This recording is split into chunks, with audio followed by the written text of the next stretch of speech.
Okay. Now they're just handshake. They're about to lag. Again, this is the winner's side hot seat match between GInky and Tony Robles. This is a hard one to predict, don't you think? I mean, I think Tony's got it. GInky racks. Well, they rack their own. Yeah, the format is rack your own 9-ball. If you pocket the 9-ball in either one of the bottom corner pockets, the closest corner pockets to where Tony is racking right now, the 9-ball spotted on the spot. If you do make the 9-ball in the side pockets or the further corner pockets, then that does count as a win. We also have an alternate break format. The reason why Tony decided to do that is to make the sets a little bit more exciting and also allow the lower classed players an opportunity to stay in the game so that a Tony or a GInky couldn't put together 5 or 6 consecutive racks. And run away with it, right. Exactly. The pros prefer that when they win, they like to go back to the table and break, you know. For sure, and it also helps in terms of momentum.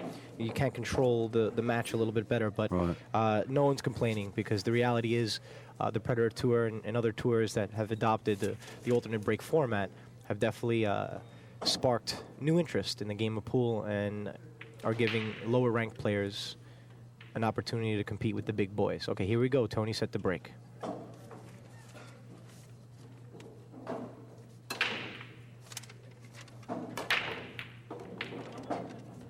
Okay. Wow.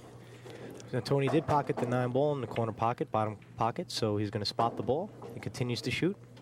Pocketed the 1-ball, so he has an opportunity to shoot the 2 in the side pocket. I believe he's going to follow with a little left-hand English, come along for the 3-ball.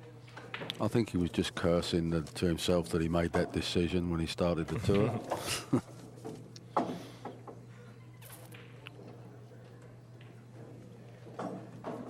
Well, the 2 balls on here. I guess the 5's the only one that looks a little awkward.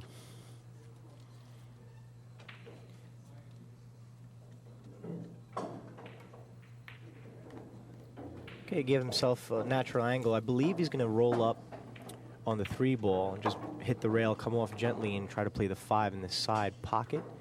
And he may elect, if he makes the 5, he may try to bump the 8 to hold the cue ball where the 8 is. That's what I see right now. Let's see what Tony's looking at. He wants to play it downtown, I think, doesn't he? Or play it safe, maybe. I'm not sure if the 5 goes past the 7-ball. It goes in the same pocket as the 3, but let's see how Tony strikes the ball. It goes uptown.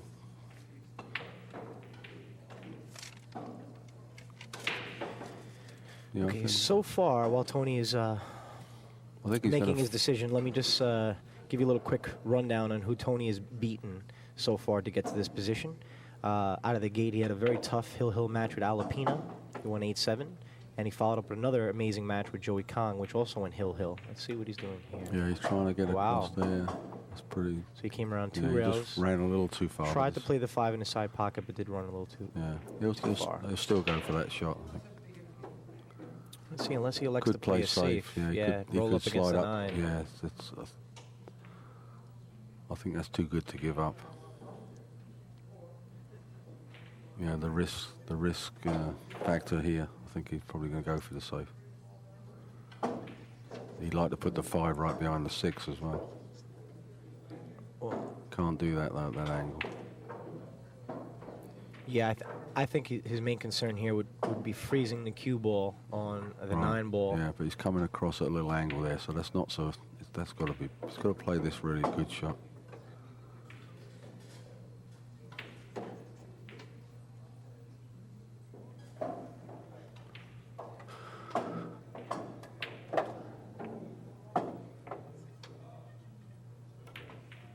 Goes for the bank. All right, so Tony, he hung the 5-ball. GInky has his first opportunity at the table. Yeah, he can get that. Let's see if he can take advantage of this opportunity. Momentum is so big in this game, especially for a player at this level. And it's Well, it's always wonderful to come at the table with a ball hanging in the pocket. And would you say, Geoff? it's always good to get that first game under your belt. That's the thing. No question.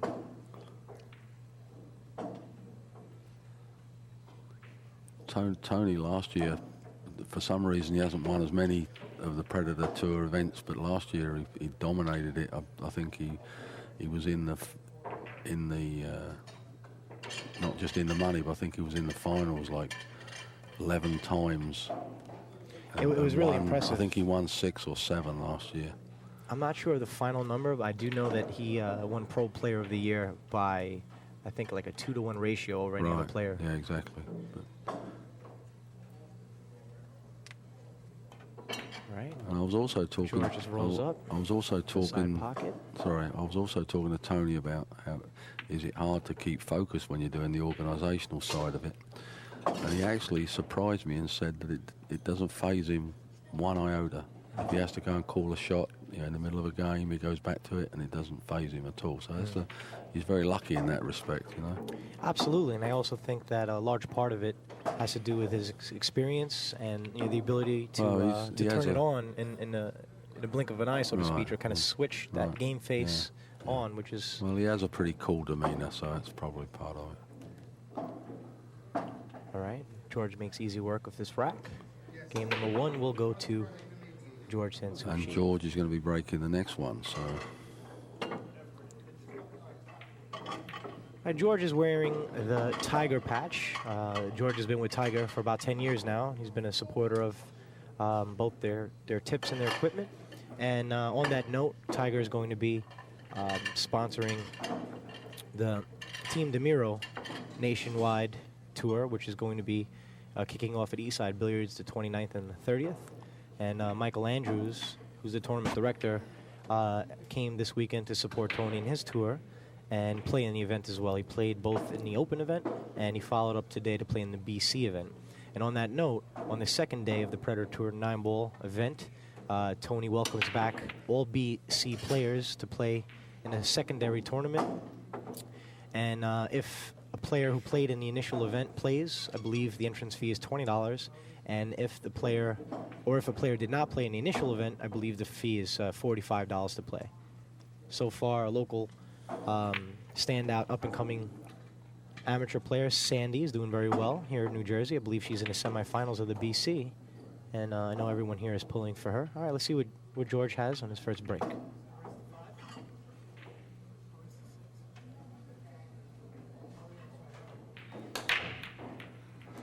George hit the balls very solidly. He didn't hit them full strength. I would say he hit them about 70%. Ball gets respotted. And he also makes a 9. I didn't see that. Wow. Yeah. The 1 comes right down table. Apart from the 5-4, which is the wrong, he'd like it to be the 4-5.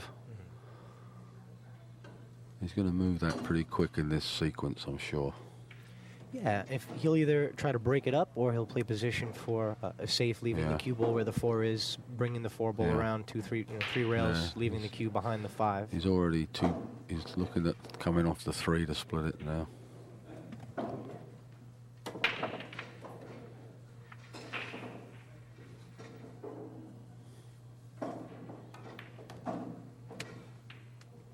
I'd like to take this opportunity to thank Accu-Stats for putting on this streaming live on Saturday and Sunday. Yeah, for more information, please check out Accu-Stats.com, ACCU-stats.com, and directly from their homepage, there's a direct link to the Ustream page where you can see all the action live. All right.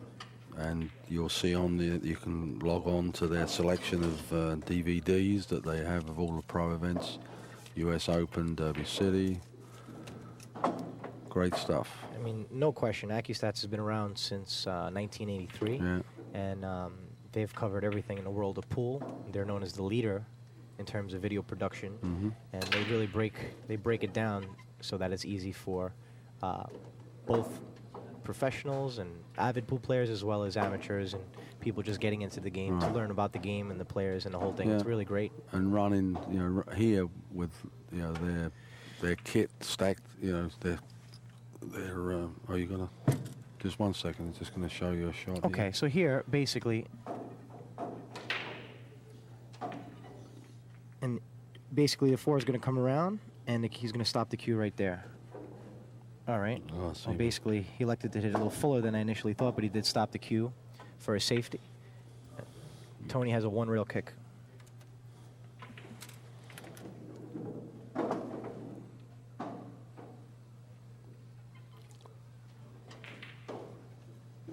Yeah, George has a good safe game. Well, they both do, but we're going to see some safety here when there's nothing on. One of the most important aspects of the game. And I love to see it when they play safe, especially when they play safe after safe. Absolutely, and having that straight pull background really lends to the ability to control the cue ball. Yeah. Let's see what Tony's going to do here. I believe he's going to hit it very hard. Try to luck in the 4. Oh, he didn't. Try to he might come out really nice wow. here. Oh, yeah, He you're got right. a good roll. So George is safe behind the 7 ball. It looks like he has a 1 rail kick. I believe he's going to come off the side rail. Yeah, Tony came out smelling of roses there with that shot.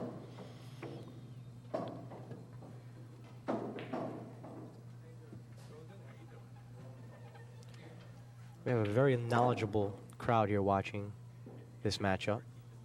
Both New Jersey and New York legends of the game, as well as players that have been around this game for as much as 30 years, I see. Everyone that's here right now either plays pool avidly or is a lover of the game, which is always great to see. Yeah, they're watching intently.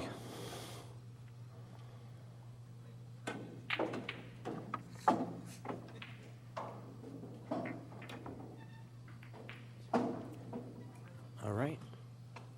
Well, looks like George got a little lucky as well. Yeah, it's not quite He what he wanted had to in thin it mind. on the way in, not hit the 2nd rail, but that worked out well. Came off the 2nd rail, and with the speed that he hit it, just rolled the 4. The 6 is blocking the bank here. I don't know if there's enough room between the The 6 and the 8. I don't believe he's going to play the bank here. I believe he's going to play a safe. I think he's going to try and send it back down here behind the 7 again with a lot of draw. Leave a lot of distance between, bring the 4 up table, and bring the cue ball by the 7. Oh, he's going to do it now. Let's see what he's got. Yeah, looks like he's got a little draw on it. Yeah, it's a little hard, but he might get lucky here. Yeah, it worked. Woo. I think he actually played the double kiss there. I noticed that the cue double kissed, and I think he played the double kiss to create a little more distance between the cue and the 4 ball. That's the only reason I think he would hit it that full.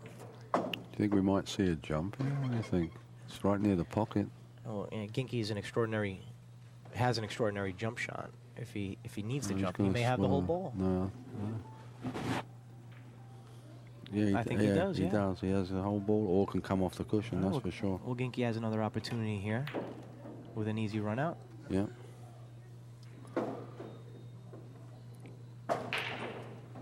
He's obviously playing well because he's in this semi-final here. Yeah, GInky went through Jeremy Souci first round, 8-6. Jeremy is a young gun in the game. Is an impressive player. He beat both Tony and GInky to win the Rhode Island State Championships 2 years ago, and followed up with a win over John Alicia, 8-6. John's a great up-and-coming player as well, and GInky has been taking him under his wing a little bit. And here, GInky got himself into a little bit of a trouble here and saved himself. Position error there. Oh.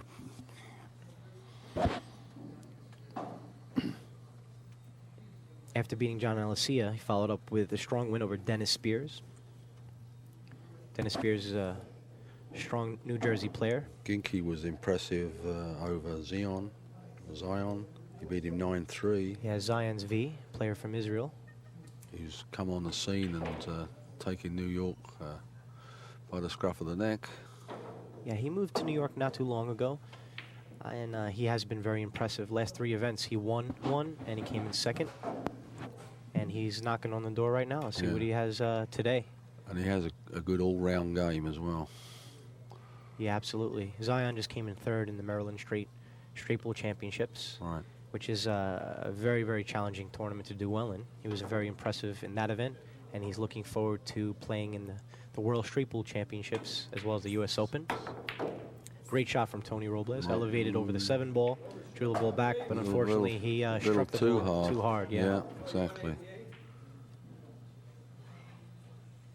All right. Well, now he has to stretch slightly over the ball. He's either going to leave one side and one the other, or he might even try and tuck the cue ball behind the 8 here. What do you think?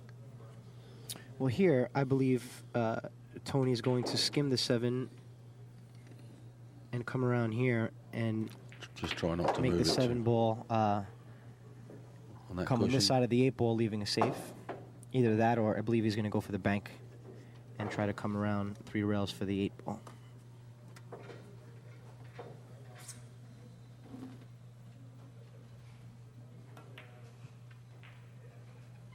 Wow. That was my first choice. One side and one the other. Yeah. Didn't quite get it. I really don't like that shot so much because. Well, you can always get at it. That's the problem. That's what I think. I think you could always hit it. It's an easy kick, even if the safe is there. Right. And in this position, this is a bank that GInky will make most of the time. I like the cue ball and the object ball on both sides of the cushion with the 8 in between them. That would be the better safe.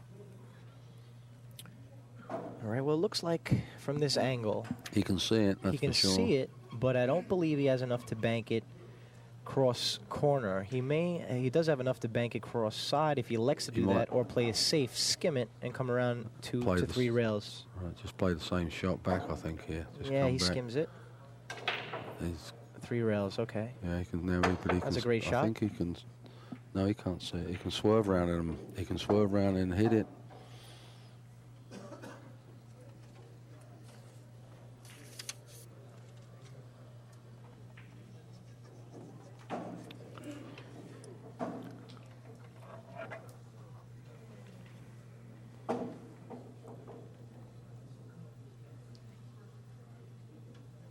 While Tony's deliberating over this shot, I just would like to extol the virtues of NYC Grind, New York-based website covering pool and music. I'm privileged to be sitting next to Jerry Tarantola, who is the founder and creator of NYC Grind. Does a fantastic job. I write for the magazine. Go to tournaments, cover the tournaments that I'm at, and I think Jerry does a great job. And if you get the opportunity, go on nycgrind.com, and I think you will be impressed with what is shown on there. Thank you very much. We're actually also covering the event, both written coverage and photography on the website. And Allison Fisher, the other Allison Fisher, up-and-coming player, is actually working on the first day post. We're going to be giving a one-day wrap-up from all the action on Saturday. We're catching up on that, and we'll be following up with a complete overview wrap-up, which will be posted on the website on Monday. So for all you guys interested in learning a little bit more about the players and seeing both the arena from different perspectives as well as the playing field, and seeing some of the other players who didn't have the opportunity to play in the Accu-Stats arena, please check out the website. And Tony actually scratched there, but both balls did not hit a cushion on that safety. He played a great safe, but it just didn't hit the cushion. So he's given GInky an easy out. Just getting back to NYC Grind for a second.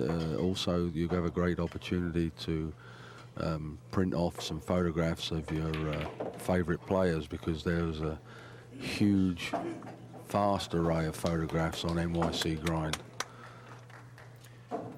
Of previous events.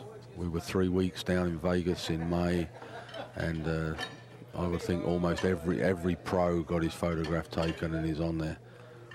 In fact, Ralph Souci is using our photographs on his website. Ralph has a new website, and the majority of the photographs on there are supplied by us, which he requested. So quality is real good. So if you get the chance to go on there, it'll be worth it just from the point of view of the photograph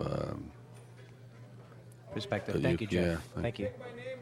All right, I love it. Tony's trying to get the crowd going here in support of GInky. I mean, Tony's of course, lover of the sport of pool, and what he's doing here with the Predator 9-Ball Tour, it's really buzzworthy. It's worth remarking about, because Tony has grown up in this world of pool, and coming from New York, which in reality is like the sports capital of the world with these major sports franchises, the New York Yankees and the New York Mets, New York Rangers, and things of that nature, and not really seeing enough opportunity. U.S. Open tennis, play. I mean, Yeah, so much. I mean, in reality, the landscape of sports from a New York perspective is tremendous. It's an insatiable appetite these sports fans have. And there's no question that there's interest and there's a market there. But Tony has been frustrated a little bit in the lack of professional tours that are out there, and also the lack of opportunity for up-and-coming amateurs and players to play alongside the pros. So he has put this tour together, not only to provide a platform and an opportunity for himself to play and his close friends, but all of the emerging players that he respects and he admires.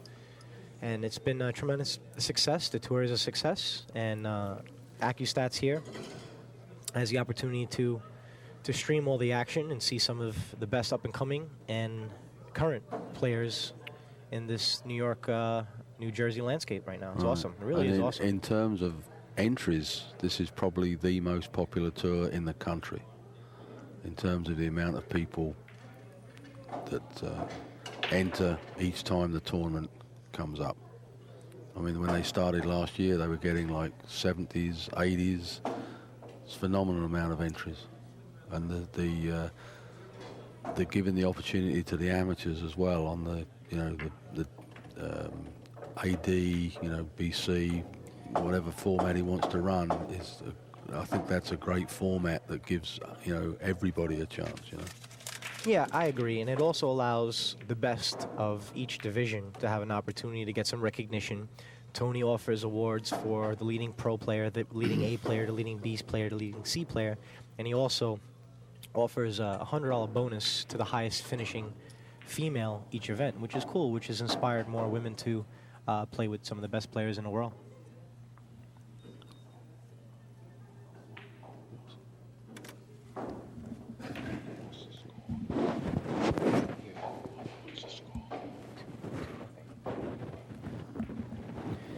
It looks like Tony has an easy 7-8-9 and is going to win the third game, and it's about to be 2-1.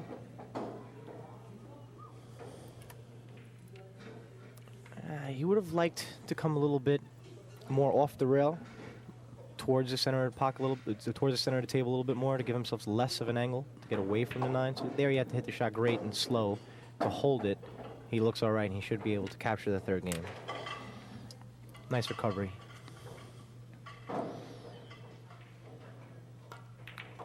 Well, I'm glad to see Tony get back in that game.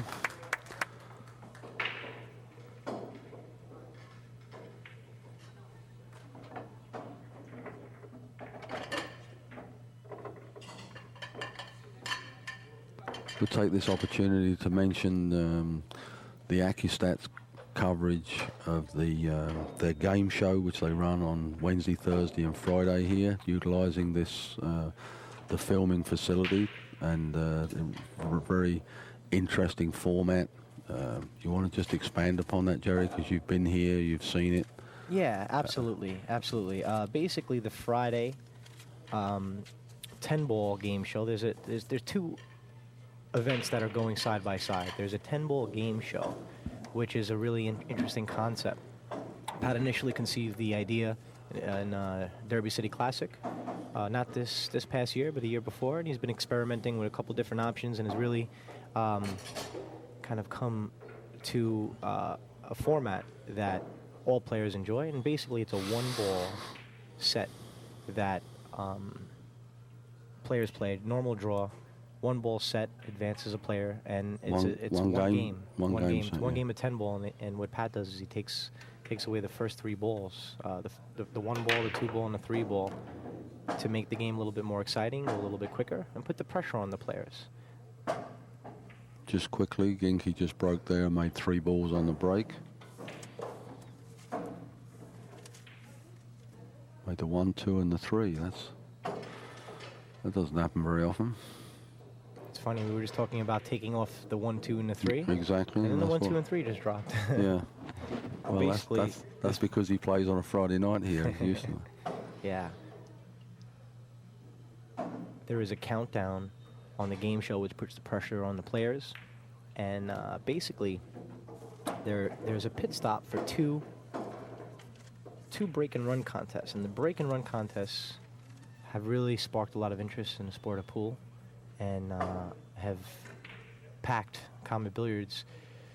The first break and run contest at 9:30, I believe on Friday night, drew $700 a ball. It was a pot of $7,000, and since it's 10 ball, that's worth getting off your settee for. Yeah, if it's 10 ball, it's 10% of the entire pot. Plus, you can designate your breaker. So, you can designate the person actually running it out for you. So Right. Yeah, how it works, there's a raffle for the ticket, and if you win the raffle, you either have the opportunity to shoot yourself or pick a player to shoot for you. And at any point in time during the course of that game, and he gets rewarded, presumably, by some percentage, right? Right, that's up to the person who wins the ticket. But of course, let me just get back to the game here. Well, Now, George has the 8-9 left. Go ahead, Geoff. Yeah, well, he only had 6 balls to run out, and they were pretty easily, they were, for someone of his standard, that was a pretty easy run out, so he's going to draw this and reverse it. That's exactly what he did. Yeah. Leaving himself an easy shot on the 9. A little long, but good. George will have no problem making this shot. George is house pro at Masters Billiards in Queens, and also splits his time as house pro with Amsterdam in their new location on 4th and 12th, Jerry, or 4th and 12th, right? Yes. 4th and 12th in the city.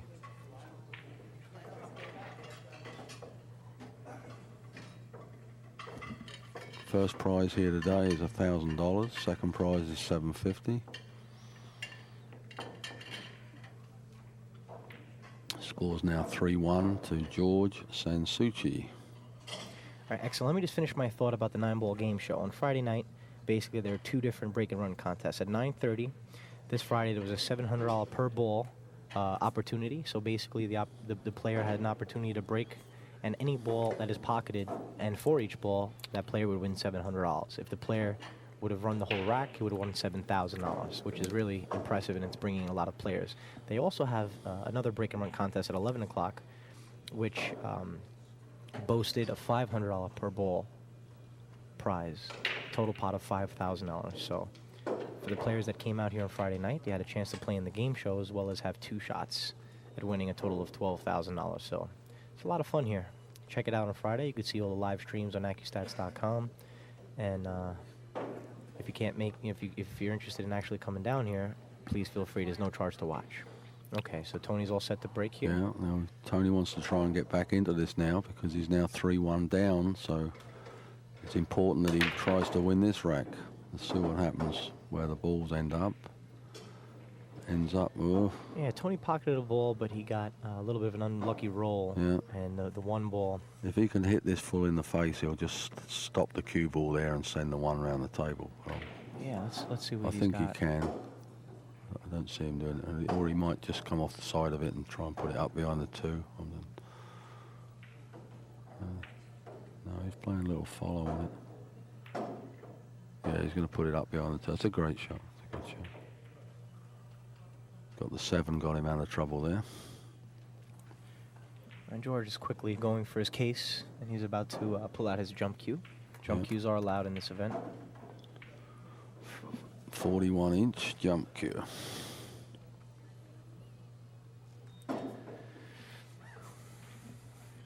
Different views on the use of the jump stick. The old timers don't like it, and my attitude is that if it helps you win a game and it's legal, do it.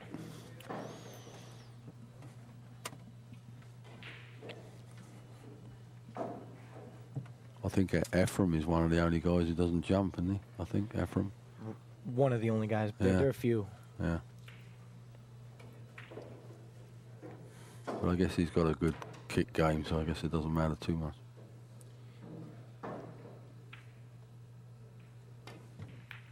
Oh, it's a great shot.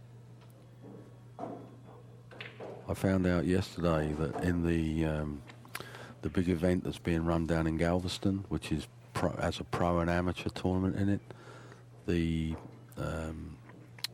way it's done on the top 120 ranked players, Ephraim can qualify as an amateur in that event. So I don't know what's going to happen down there. There's going to be a weird format. There's going to be some pairings that are really pros, but it's supposed to look like a pro and an amateur. It's supposed to be a great event, bringing a lot of different disciplines to the game. I know that they have some television coverage, and I believe they're estimating over 1 million viewers, which is impressive. I know a lot of top pros will be in attendance there. And there's an extremely high amount of Filipinos going to it, I heard.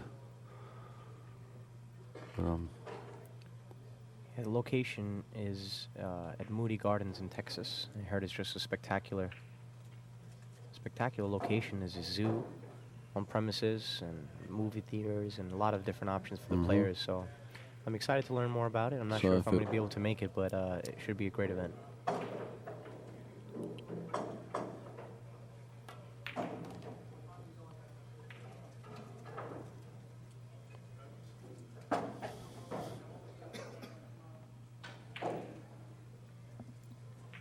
It looks like Tony has a long shot on the 3-ball, and the angle that he has would be taking him towards the other side of the 4-ball. So it looks like he may hit this with a little bit of a stun shot to give himself an angle on the 4-ball in the same pocket close to where the 7-ball is.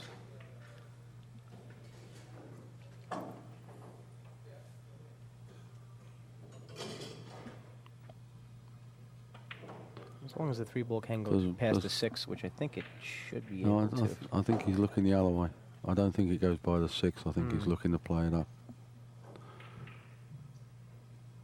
Yeah, he's going to cut to and he's going to just cross corner. He's like a stun draw here. He's going to just come off a side cushion, but it's not an easy shot. Tony hits the shot very well.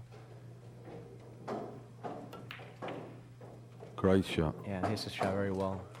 Wow, that's a good shot. That was no gimme. That was a good shot.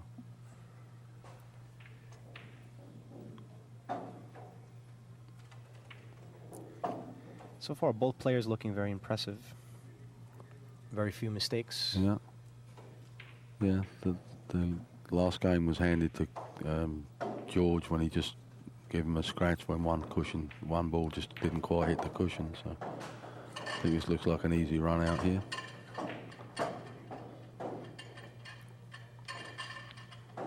The key here is to make sure that when pocketing the 7-ball, you give yourself he's good got, shape on the 8-ball. He's got a little added bonus because the 8-9 goes, so it's a straight combo. So. All right, I think he's actually playing for that combo. Let's see what he's got. Yeah, he's playing for the combo. Yeah, even the pros take them. If it's a cert, why not? All right, and with this combo, Tony's going to close the gap to 3 games to 2. GInky winning.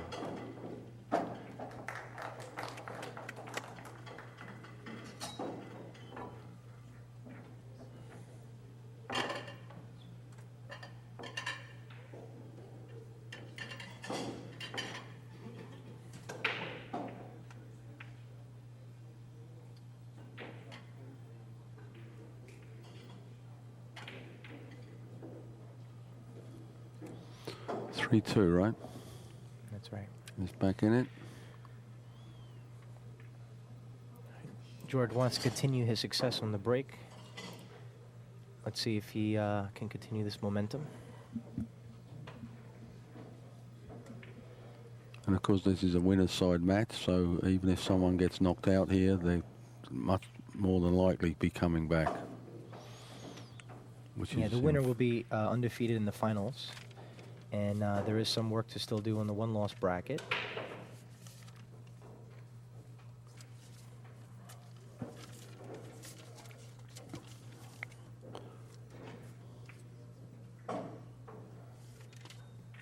On the loser's side, it was Al Lapina against Mike Miller. I believe Al Lapina won that one, and Sean Wilkie was playing Zion Zvi, how do you pronounce his second name? Zvi. Zvi, yeah. From Israel, the up-and-coming player that's come into town and taken everything by storm. Sean was, when I came into the booth, Sean was winning that game, so probably, I can't say, but maybe Al and Sean to play. Unfortunately, we can't see from here, so. And then the winner of that game, the loser of this game, will play them, so.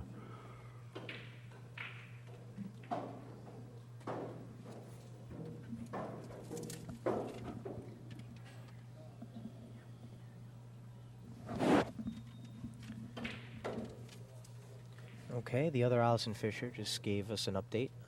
Mike Miller just beat Alapina on the hill, so Mike Miller advances. And Mike's going to be playing the winner of Sean Wilkie versus Zion's V.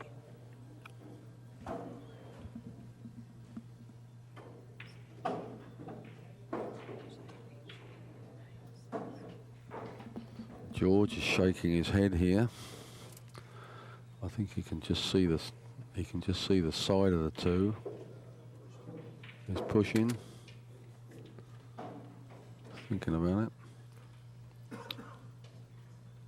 Okay, I just got word that Sean Wilkie lost to Zion's V 9-6. Wow. So the matchup will be Mike Miller versus Zion. Wow. And the winner of that match will play the loser of this match. and Sean was up 3-2 when I was talking to him when he was playing. So Wow. that's good.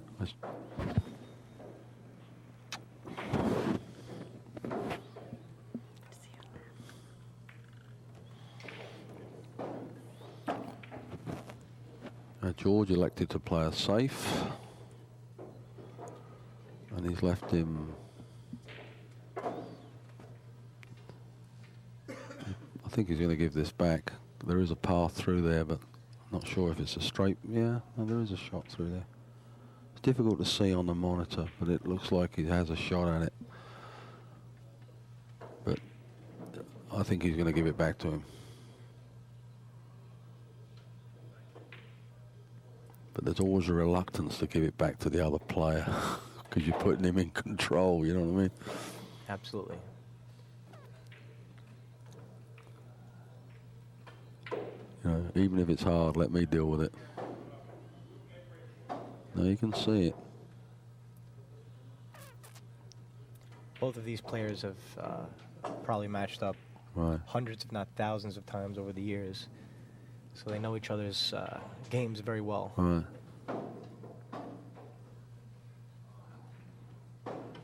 Right. I don't think he's going to be trying to make this ball anywhere. He's going to be playing a safe for sure here. No, you give it back to him. That's what I thought. GInky's saying I would have put it somewhere else if I'd known I was getting it back.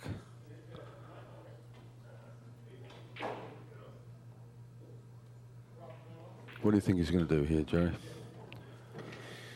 Well, what I think he's going to do is I think he's going to strike the two ball medium to hard speed. And let it roll follow through. And come the two. I'd like to see the two come.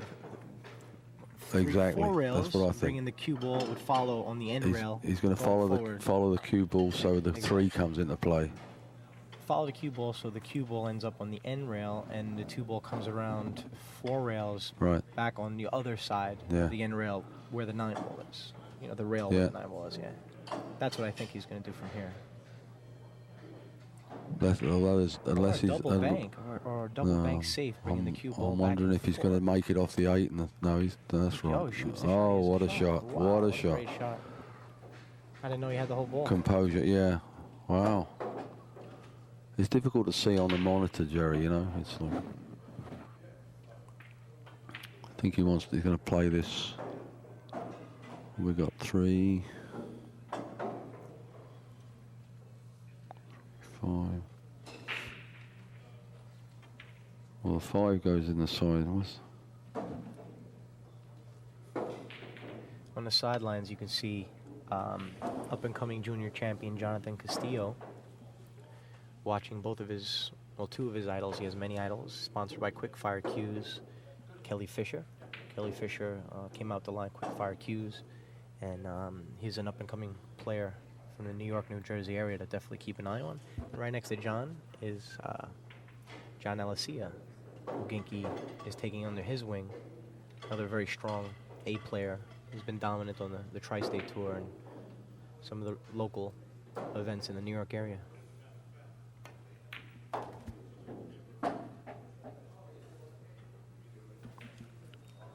Think he's going to play this off the 6, Jerry, here? Yeah, see, George he'd like to have been a doesn't bit, like this so much. Let's see. He'd like to have been a bit straighter, but I think he wants to play. He goes in there, but... Yeah, he's got to play this off the 6 ball. And, you know, the 6 should come off the rail slightly, bounce out a little bit. Cue ball I wouldn't hit this too hard to make sure that the 6 stays close to the side pocket, but let's see what George does. Yeah, he'd like to have been a little straighter on that, wouldn't he?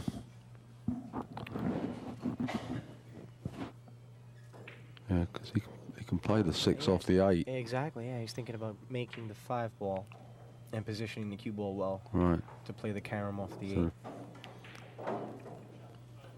So I'll cut the 5 in, come down off the bottom cushion, little left English, and bring it up behind the 6. Yeah, George is a very deliberate player. Doesn't take anything for granted.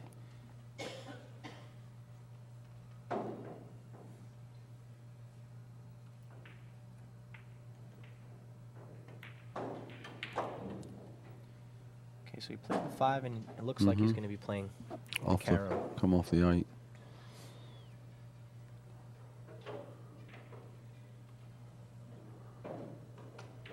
Now it looks like from this angle he's going to have to strike the 6 ball at a hard speed, so that the 6 ball has enough force to carom off the 8. And just hope the 8 doesn't hit the 7.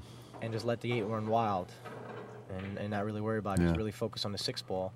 And with the 7 ball being as close as to the as close to the side pocket as it is, you shouldn't have any problem having a shot on the 7.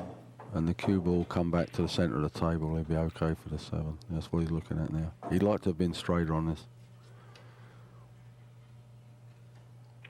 I think this is a gimme.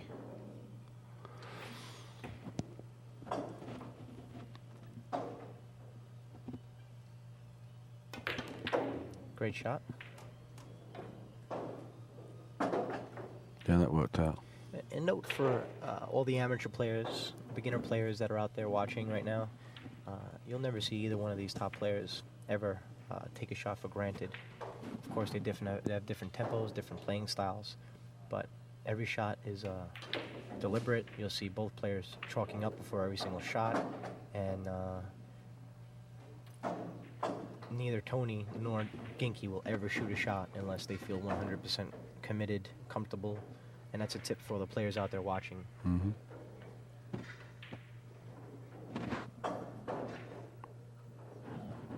Well, GInky's starting to stamp his authority on this game now, because this will be 4-2. Yeah, it's looking that way. Well, GInky's playing great lately. He beat Zion 9-3. Was impressive in that win. Recently came with this 343 ball run, and he's looking to make a statement. He also mentioned to me earlier, which is kind of breaking news, that he's trying to work around his schedule to make it to the U.S. Open this season.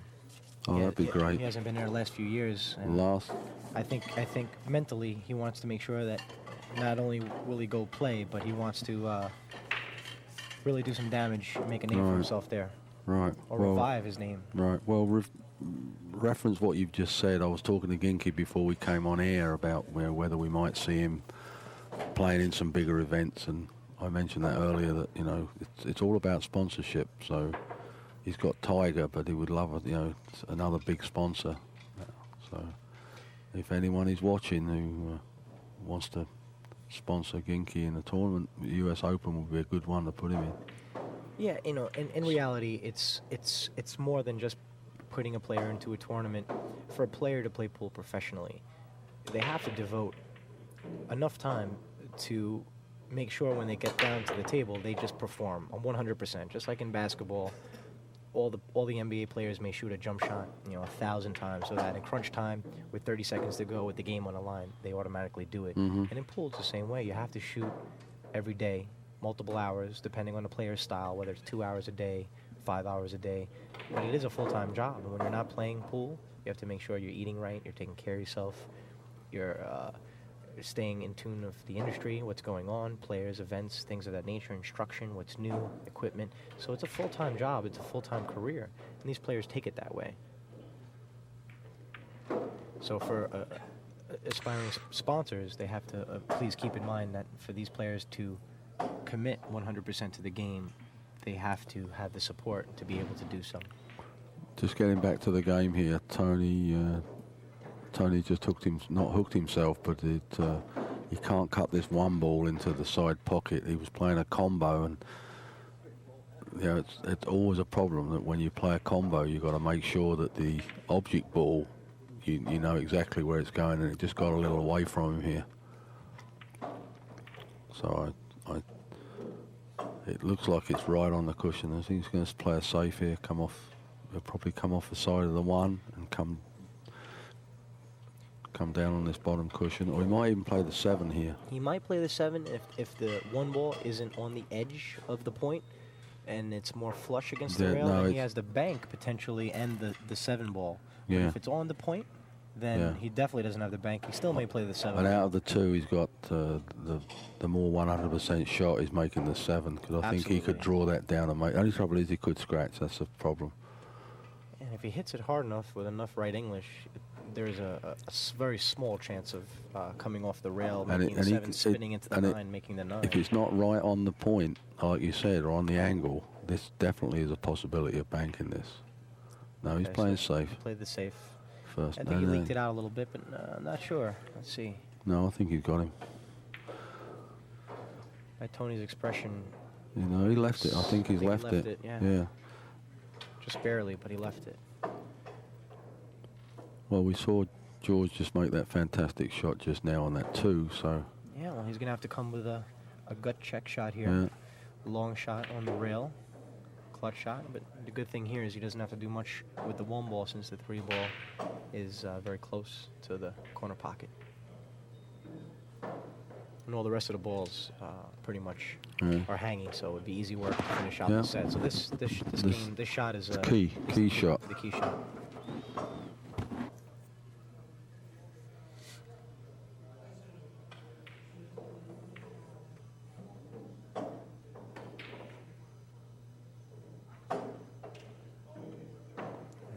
George has one of the envied strokes in pool.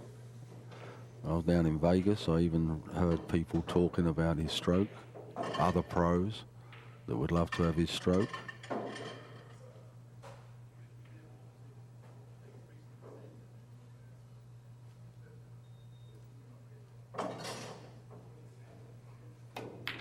Tremendous shot. Like he had eyes on it. Tony just relinquished his seat there to give George a little room.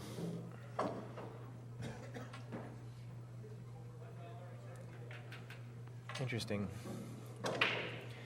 George fires into 1, has a shot on the 3 ball. He knows he has to really put a good stroke into this with a drawback, and quickly goes to his corner where his seat is. Yeah. Roughs up his tip a little bit. Yeah, this is pretty straight, so I think he's got to either draw or come off the cushion.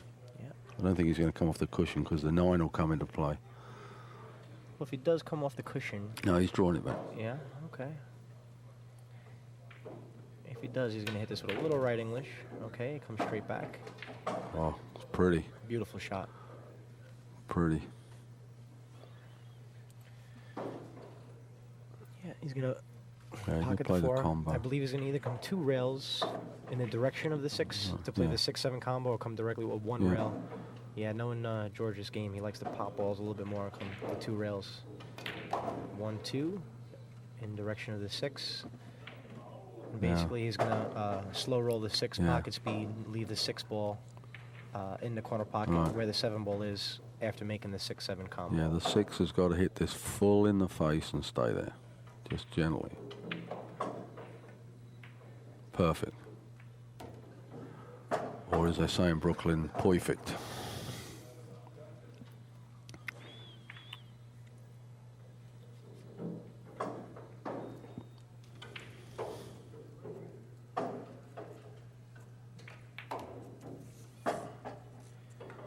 All right, looks like George is going to win his 5th game.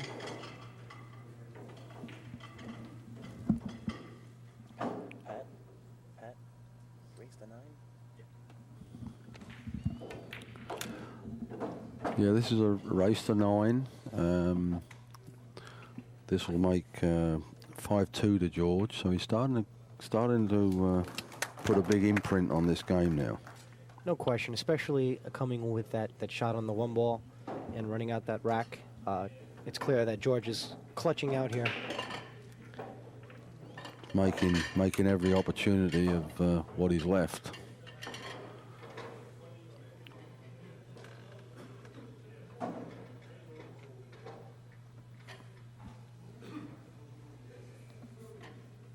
I've seen some turnarounds though in pool.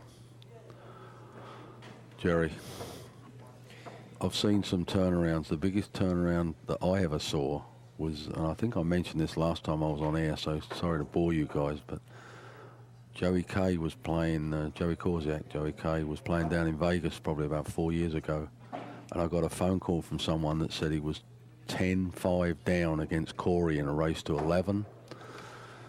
So I said, oh, okay, write that one off. And I got a phone call an hour later. Joey had just beaten him 11-10. So, and it was alternate break, believe it or not. So, you know, I don't know what happened to Corey's break, but it's never over till the fat pool player sings, you know. All right, looks like both of these players are taking a short break. So just bear with us. Yeah, Joey Korsiak, Joey K is a great player from the Long Island area. Geoff, that's where you're from, right, Long Island? Yeah, well, I'm originally from England, but yeah, I live out near Southampton on Long Island. Excellent. And Joey's been around the game for quite a while, I think. In 16, 17 years, he's about 29 years old. He's 29 now. So he's had a great player. Resurgence. He's actually playing pretty good at the moment, I hear. Absolutely. Yeah, he has the potential to beat anyone in the world on a good day. He's playing at Turning Stone next week, so. Yeah, he's looking forward to it. I believe he's playing in Galveston, and he's also playing in the U.S. Open, so he's focused again and looking to do well. The last time I was at Turning Stone, actually, I watched. Oh, excuse me. Was it Turning Stone where Joey beat Sean Putnam 9-0, or was it? Yeah, that was 2 years ago. 2 years ago, right. Yeah, Joey played tremendous at Turning Stone. And if you're watching Sean, why didn't you shake his hand afterwards? Well, Sean Putnam, no question. Never got out of his chair. Is a tremendous No, absolutely. player. And Joey just was running out, or safe. Yeah, that was. Yeah, he had his picture over the websites that day, that's for sure. All right, so right now, Zion is playing Mike Miller on one of the feature matches here, feature tables here at Common Billiards. And I can't see the score right now. There's a nice crowd around the table. Mike has been playing well lately, especially with a big win over Alapina. I believe that Zion is a little bit of a favorite in that set, but with the alternate break format, anything can happen, of course.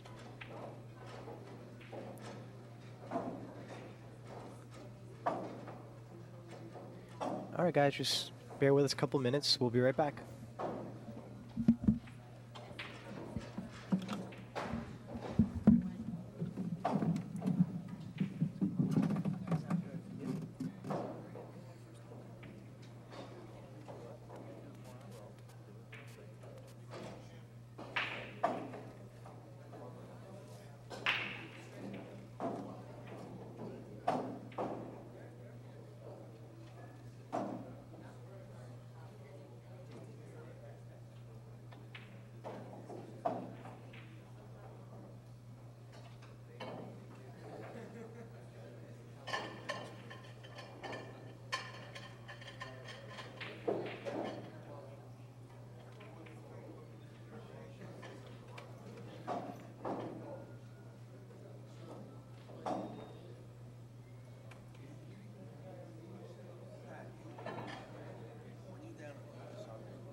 Right, us.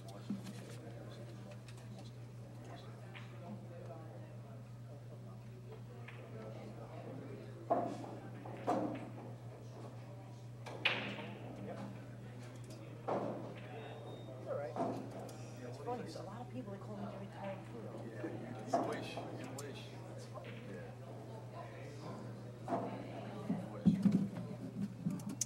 No, I actually don't. I like Tarantino. Yes. There's a guy that burst out from nowhere, right? It made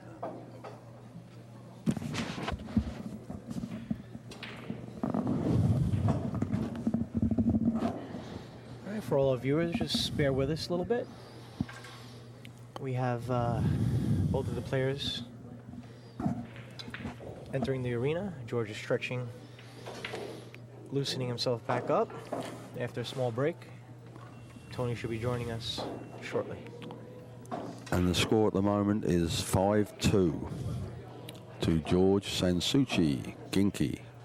And just to wrap up, for all the viewers that just logged on recently to Accu-Stats.com to view the Ustream live stream, live from the Accu-Stats Arena here at Comet Billiards. This is the 12th stop of the Predator Tour.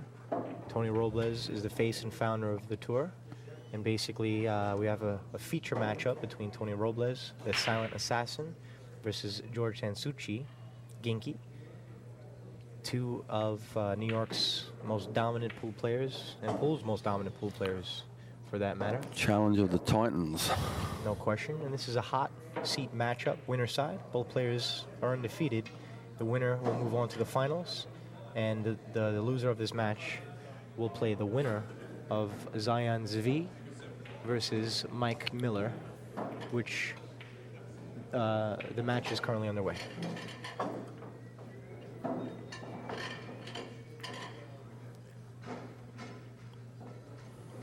Did we find out the result of the Zion match with Wilkie? Yeah, 9-6. Oh, he Zion defeated Wilkie 9-6, and right now Zion is playing Mike Miller. I'm not sure what the score is. By the way, Allison Fisher just let me know that before this match started, she was able to update nycgrind.com with complete coverage of day one from the Predator Tour. So be sure to check out all of the action at nycgrind.com for a very in-depth photo gallery as well as coverage leading up to this match. And there's also the archive on there, so if there's a particular date of a particular tournament that you want to look at, a past Predator or the Predator 10 ball down in Vegas in May, everything is there. You can just go on the archive and pull it out. And also to check out some pictures from the Accu-Stats Arena and the game show. Be sure to search for Accu-Stats or game show, and you'll be able to find several articles that explain the game show further, all the details, including pictures of the arena and a little behind the scenes. Yeah, it's fun. I clicked on it last week and watched it for a little while, and it was fun. Yeah, it's a lot of fun, no question. And the way they do the format, it evens it out. You can have GInky playing Stevie Wonder, and Stevie Wonder has a chance. Yeah. You know what I mean? No question. What's really cool is it gives anyone an opportunity to win in front of an audience that wasn't really there before. Actually, that week that Stevie Wonder was playing GInky, Pat never took the balls off the table. I thought that was nasty. Did he miss a ball, or did he not miss a ball?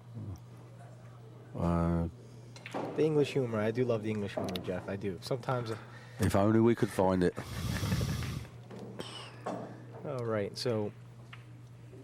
Well, this is good for Tony. Tony wants to get this one under his belt. Tony needs this. He has a fairly easy out here.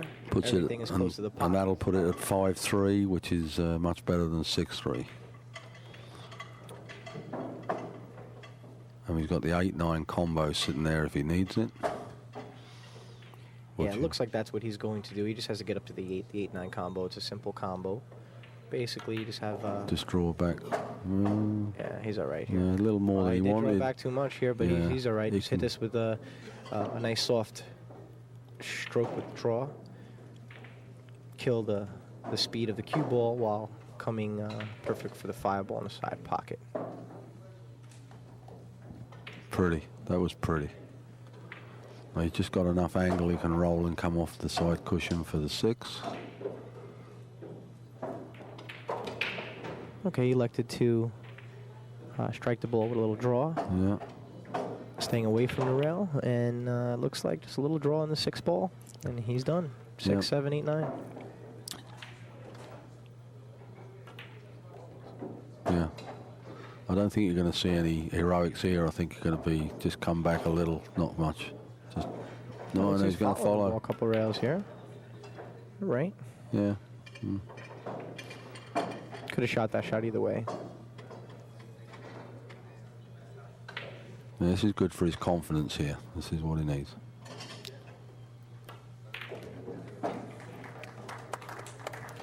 Plays the combo. Scores now 5-3.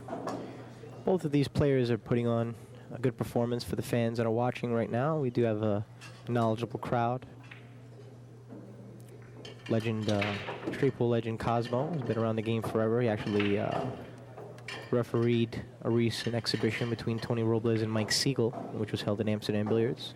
It was an honor for him to ref that, and he just loves the game. He's here all the time, regular here at Comet Billiards. We have Joel Shapiro Master, who's here, been around the game for a long time, has helped support some of the top New York players. Yeah, I'd like to just make a point there that Joel has been around a lot. People see him a lot.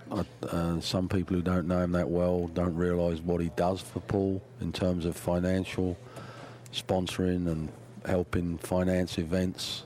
I take my hat off to Joel. He does a great thing for New York area pool. If you're listening, Joel, well done. And could you send me a bob or two?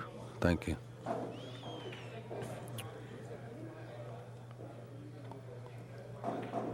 All right, we're about to begin the 9th game here. The score is 5-3. Tony is about to break. If you notice that Tony is breaking from the opposite side as George is breaking.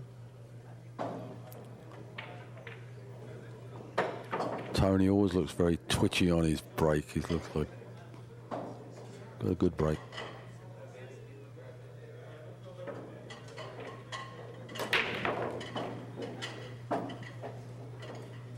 Oh, he's going to love this. There's a little bit of a tough cut shot on the 1 ball, but it's very makeable with natural position for the 2, coming off 1 rail with a little right English.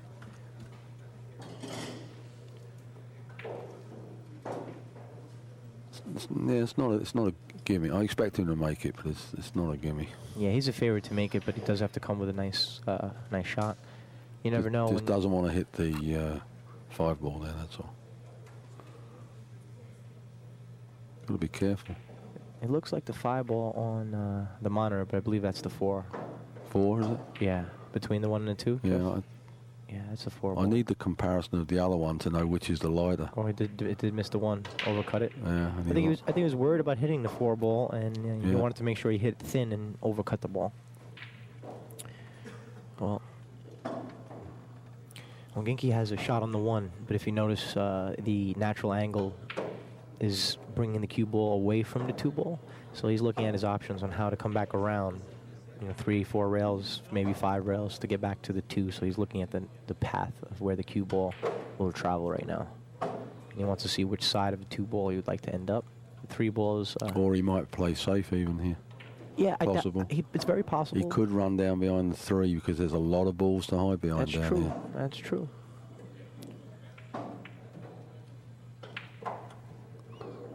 That's what he's looking at now, I think. He's looking, go behind the 3 and come back down here behind the 8, 6 or 7. He's got a nice lead, but he doesn't want to give it up.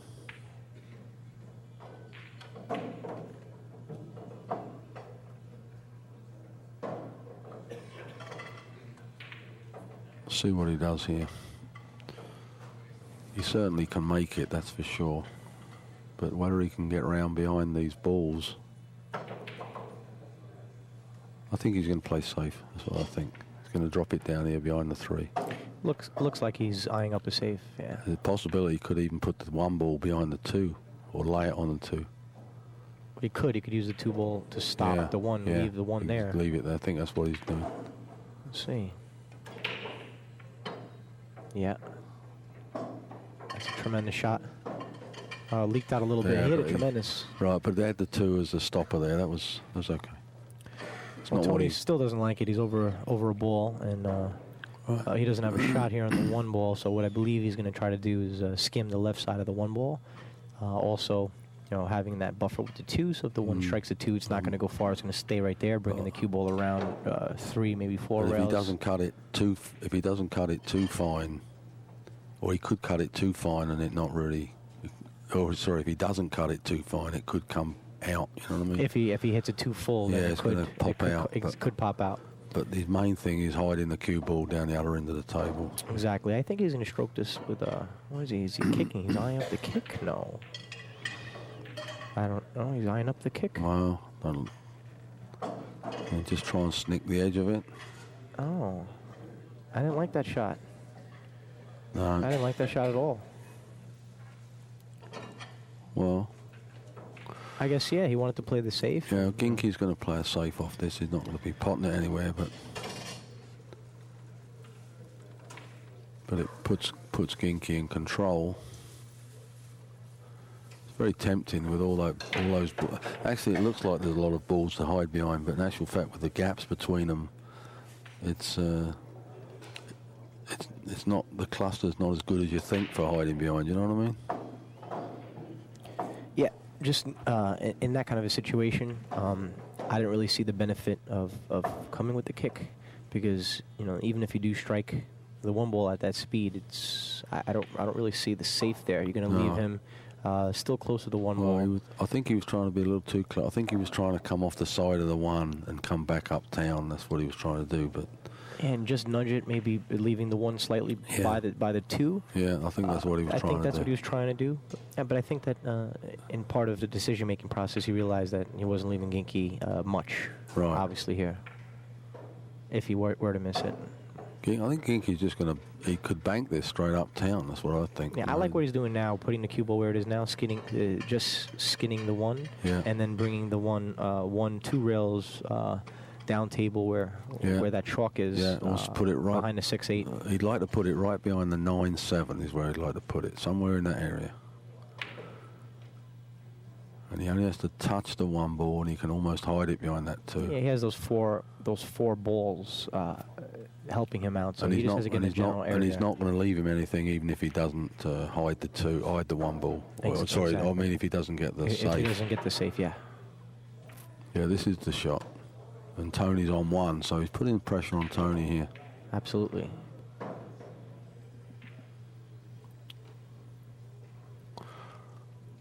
Okay.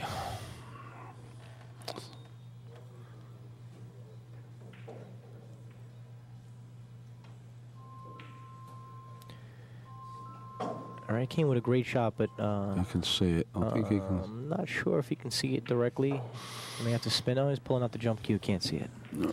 He may be jumping over half of a ball here, but he's pulled out his Predator jump cue.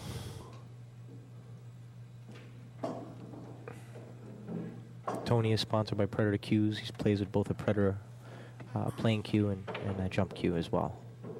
The Predator air jump. It's good sportsmanship between these 2 guys. He's not. Oh, he's going to love this. He's going to love this. He made a good hit and got lucky with the leave. He did strike it, would follow, knowing that if he did make the jump, of course, which he did, that the cue ball would, the follow would turn into draw when hitting that end rail and hold cue in that area. And he would just obviously hope that the 1 would end up in a good spot. So you can see the side of this. Executed it well. I think you can see the side of it, but it's got scratch written all over it. So you've got to be careful. It does, yeah. If you could hit it full enough, it looks like you're going to have to hit it really, really hard, and maybe strike the 9 and just hope for the best here. Yeah. Sometimes in this game, he might even make the 1 off the 9. So we'll see what happens. Exactly. Here. Sometimes even pros have to just hit it hard and hope for the best. Of course, there is an element of luck in the game, where if you were to strike the 1 into the 9, if the 9 goes in any pocket, that is a win. I don't think he's going to try and cut this so fine that he comes off that bottom rail, because it's going to scratch if he does that. No, he missed it. He was trying to cut it so fine to catch that bottom rail. That was, yeah. Yeah, he also was concerned about the scratch, so he had to hit it very thin. Yeah. The way he was aiming it. I think on reflection, if he'd have hit it a little fuller, but not hard, he could have sent the 1 round behind the 6. You know what I mean? Well, right, well, that's Tony history. Tony has a wonderful opportunity here to close the gap. The only trouble ball here that I see is the 6 ball. He has to make sure that he gets on the right side of the 6. On the same side of where he's standing right now. The 6 goes downtown as well, so. And the 6 does go downtown, but it'd be easier to shoot the 6 in the bottom corner pocket. Bottom left corner pocket.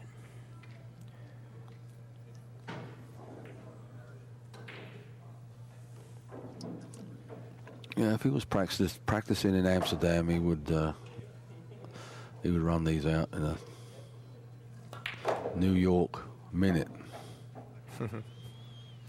He has a perfect angle here to come 1, 2 rails.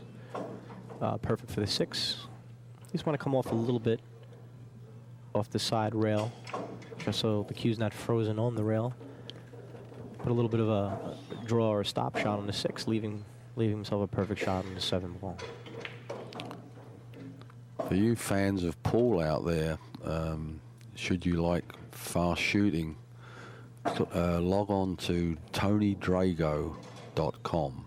Tony Drago from Malta, who's based in England, used to be and actually still is. Tony's just made a big mistake there. No, he's perfect. Can he see it? I think he can see it, yeah. Oh, he can. Sorry, from where I'm sitting. No, I think he. No, it's tight. It's tight. It's tight, but I believe he has a bit. Continue what you're saying. Yeah, and there's a clip of Tony Drago running 100 at snooker in 3 minutes 3 seconds. Wow. So if you want to watch it, he's known as a tornado. He's known for his fast play. His opponent made a mistake, and there was like about 107 left on the table, and he ran them out. He ran the whole rack out. You know. All right, bringing. Let's see what he does here. Yeah, he got make it. The 7. Yeah. All right, he's perfect here.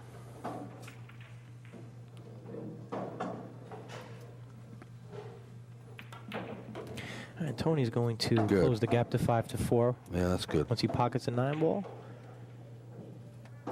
This is a great matchup here. Yeah.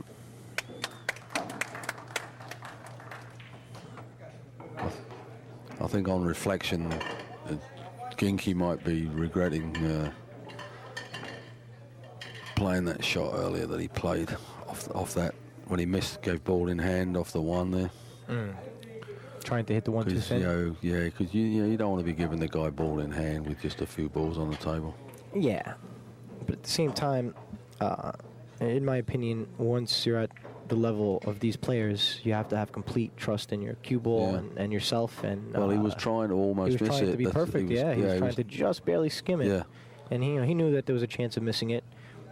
Actually, Friday night, I believe it was this Friday night, GInky was chosen in the break and run, and the player, I forgot who it was. I think it was, I forgot who it was. But the player chose GInky to shoot a kick shot, and GInky missed the entire ball, and explained to me afterwards that he was trying to hit a small piece of the ball he was trying to kick, so that he would have a chance of making it, cross side, hitting it with nice speed. And basically he says, sometimes when you're kicking the ball, you got to give yourself, it's either you make it, you come with a great shot, or you miss the ball. Oh, that's an interesting leave here.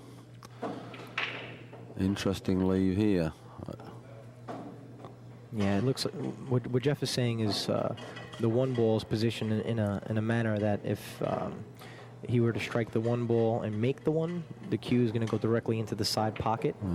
So it looks like Tony doesn't have the corner pocket as an option, unless he were to try to get real fancy and hit it really hard so that the cue ball kind of bobbles off the points on the side pocket, but I don't believe he's going to do He's going to be that. playing safe here. He's going to cross bank the one across the table and come back uptown with the cue ball. That's what he's going to do. I think so. He does like that shot. But he's just got to decide where. Oh, he can push, of course.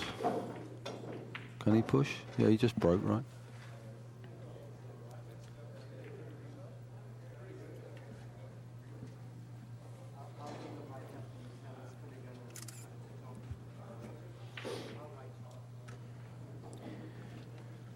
All right, so he pushed out. Let's see what GInky decides. I think GInky's going to give it back to him. I would. Yeah, be my guest. Now, did Tony have a plan to push there, or did he just push there? Let's see. I'm sure he had a plan. I'm sure he had a plan.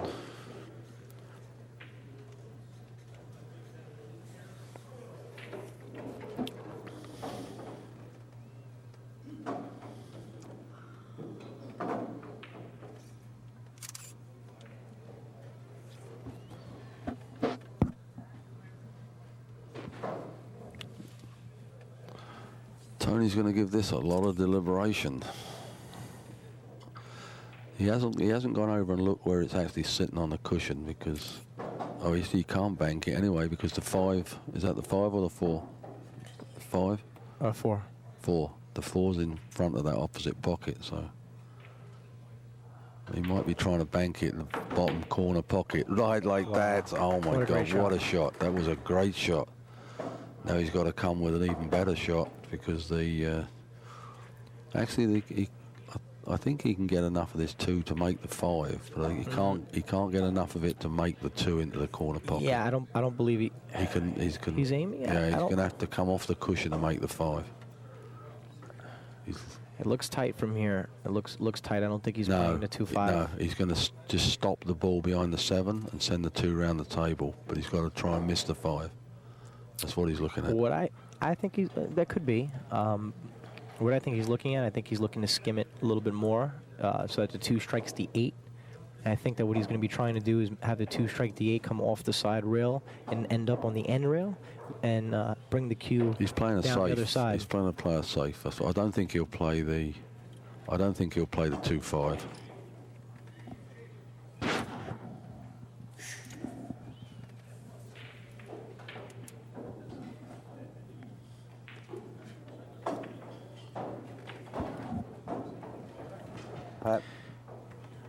Okay, so basically what I think he's going to do is strike the 2 off the 8, have the 2 strike this side rail, and end up this way, while bringing the cue off the 2 back down here. Let's see what he does. That's what he pretty much did. But he played a 2-way shot with the safe, as well as the combo. Oh.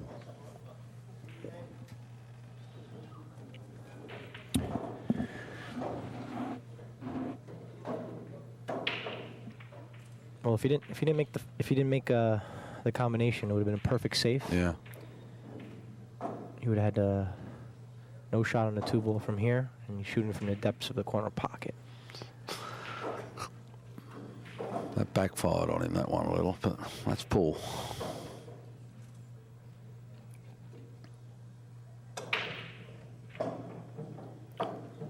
It's turning into a closer match than it looked at the start. 5-4 to George Souci. Tony at the table. But unfortunately, Tony's not in command anymore. He's going to be happy if he can even hit this. He'd like to come around. Yeah, basically, I think he'd like to come around behind it and kick the 2 downtown is what he'd like to do. But see what happens here. There Wow, it is. great shot. Great shot. Yeah, he's left a shot though, unfortunately. He has left a shot. Struck it well. And left GInky a long table shot. Shaking his head a little there. So from here, pretty much this is the clutch ball, the key ball. If he comes with a good shot on the 2 in this position on the 3, GInky should be able to extend his lead to 2 games. And getting a little closer to 9 as well.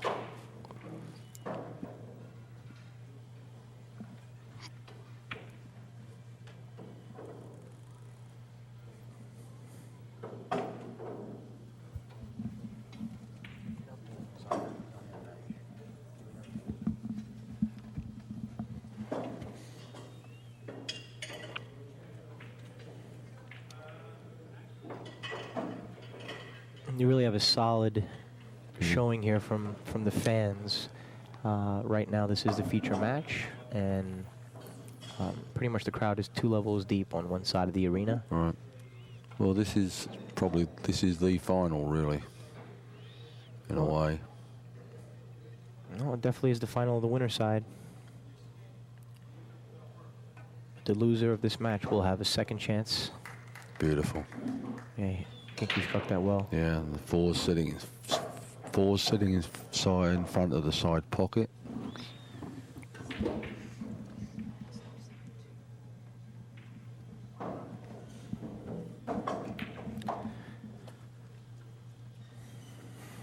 All right, the other Allison Fisher just gave me an update on the Zion Zvi versus Mike Miller match. And Mike's playing a tremendous set and has Zion on the ropes with a 7-2 score. Wow. You never can tell, can you? You never can tell. You can go by form or whatever, and it never works out like that.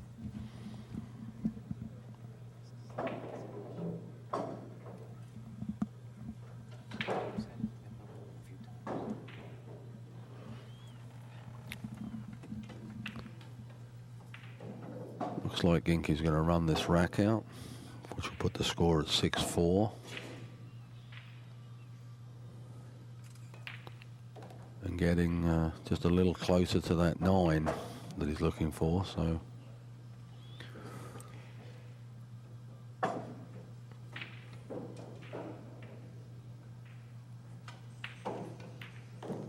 Jerry was saying earlier about, both players don't really let go of the stick until they're ready and got good composure, both of them.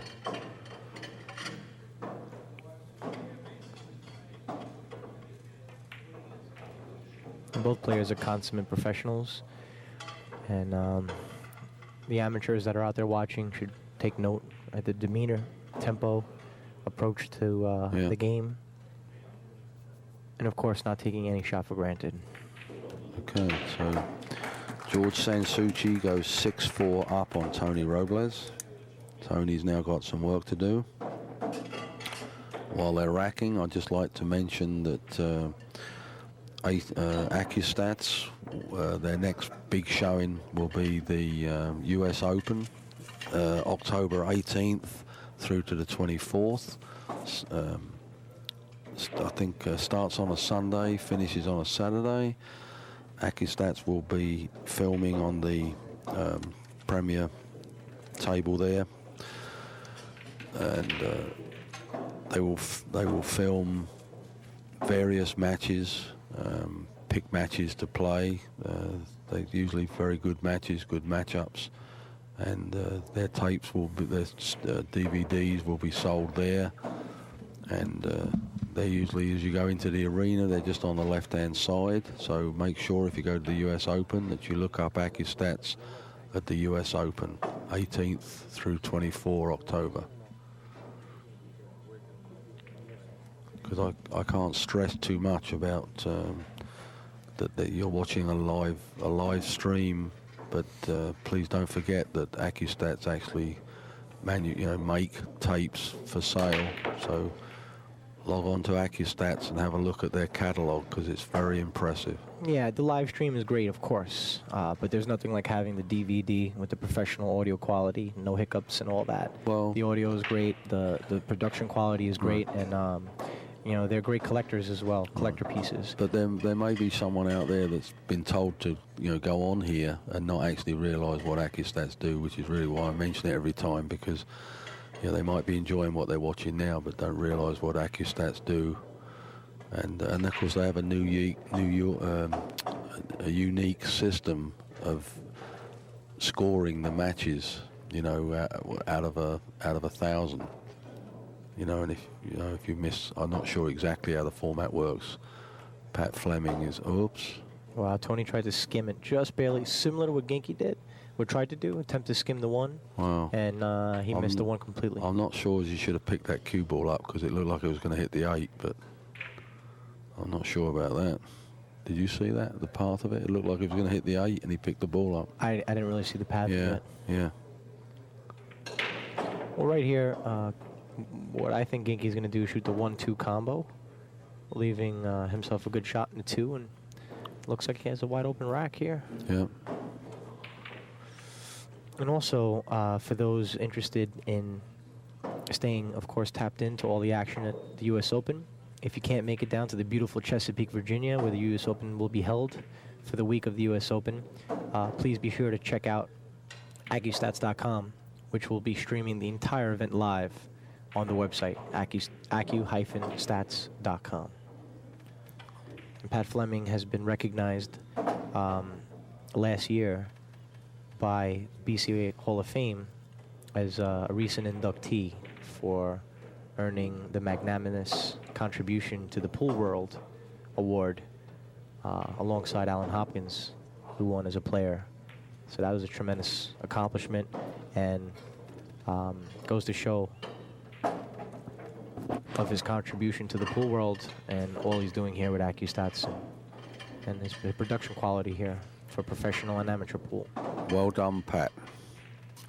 Congratulations.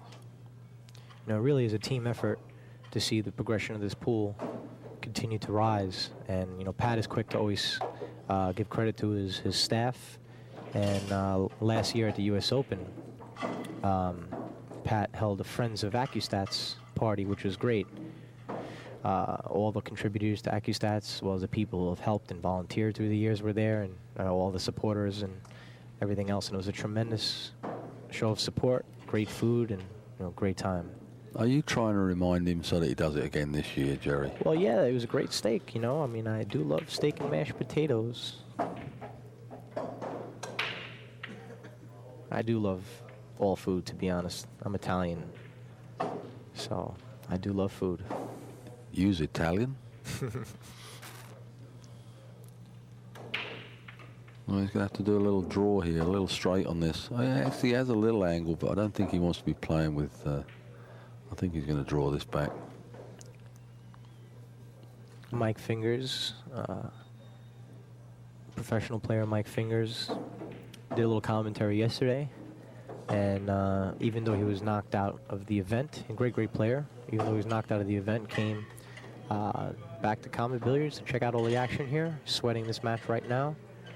He's also doing a little work online. I think he's actually watching the match so he can hear the commentary while seeing all the action. I don't think he can hear the commentary because he would be looking at us right now, I think he's just a smooth character. Yesterday, Allison was listening to the commentary at a low volume where other people couldn't hear.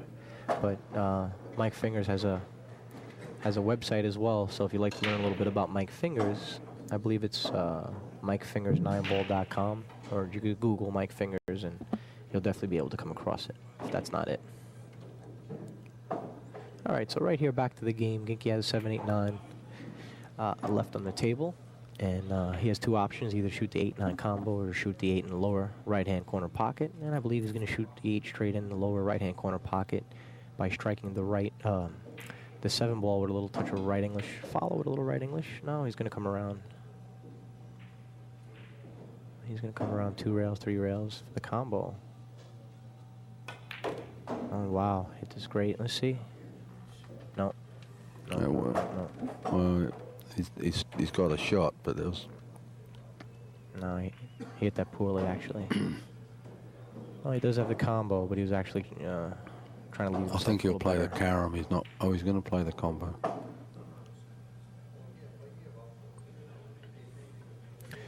He's going to play the combo with a little...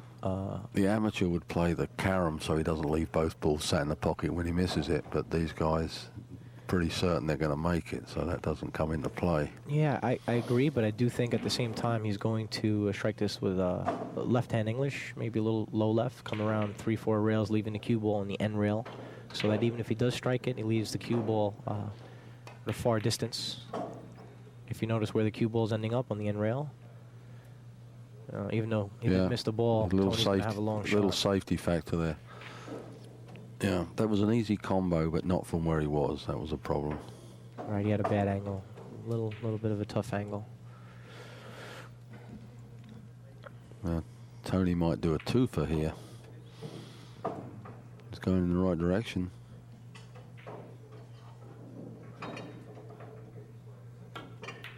Right. Didn't like that. Last few times at the table, it looks like Tony. Yeah, let it get away from him a little bit there. A couple of scratches where he missed balls. Yeah. Doesn't look like the. Not the Tony I know. Exactly. I don't think he's the sort to give up, though. I don't think he's given up. No. But you do get. His tempo doesn't seem. You get despondent, though. That's the problem. You look at that scoreline. His tempo doesn't just seem locked in. He doesn't seem really locked in right now. But of course, that could turn around in a second.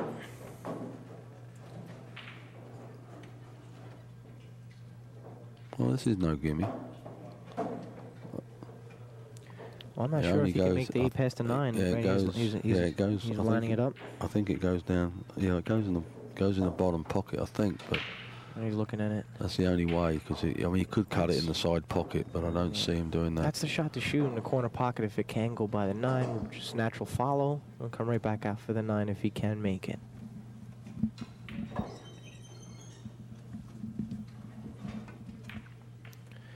All right, it was tight. Oh, and look how lucky he got here. Oh no, he can see it.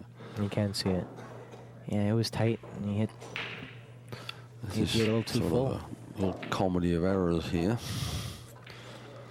Do you think he's going to go, just hit it soft and stay on the 9, or do you think he's? Yeah, I think he's just going to hit it soft and stay on the 9, right? Well, the angle that he has is going to be tough to hold the cue there. So if he is going to hit it at a soft speed, he's going to hit it with a little left English to make sure that he doesn't have as sharp of an angle and give himself a little bit of a distance. Or he may come up and down, which he did. He might have come up. Unless he hit it too hard. Yeah, I think so. No, that worked. Perfect. That's worked. That's good. So Tony's back in the game, 6-5. All right. Tony's back in the game, 6-5. And Mike Miller is knocking at the door with a score of 8-4 over Zion. Wow. The winner of that match will play the loser of this match. And then the winner of that match, between the loser of this match and Mike and Zion, will have an opportunity to play to come back and play in the hot seat, right? Yep. Well, this looked like it was getting away from Tony, but now it's back to 6-5. GInky's breaking, alternate break, so there's an advantage to GInky at the moment. So let's see what happens here. And it doesn't seem to be going with the break either. The matches so far, they've been going back and forwards all over the place.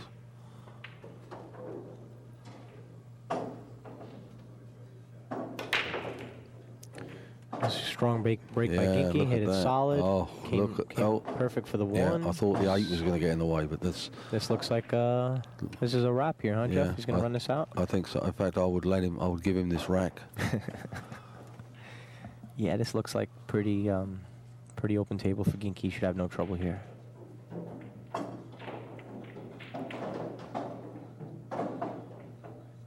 He's a little fired up after missing that 8 ball, striking the 9 ball. So he's going to just have to reverse this a little bit to go uptown for the. I think he can just draw. I guess he can.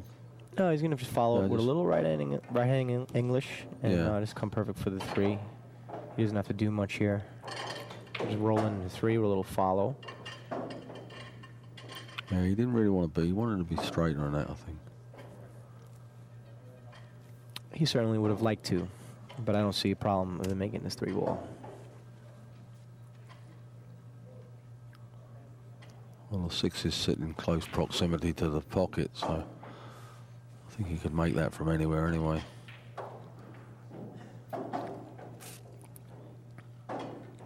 Yeah, basically, if he rolls in the 3, I believe with a little follow, he's not going to come too far off the rail, giving himself a natural angle to come 2 rails, making the 6, and coming 2 rails, perfect position on the 7. And the 7 goes past the 9, so he doesn't have a problem there later.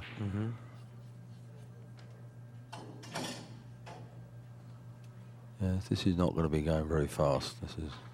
Yeah, he's just going to roll this in.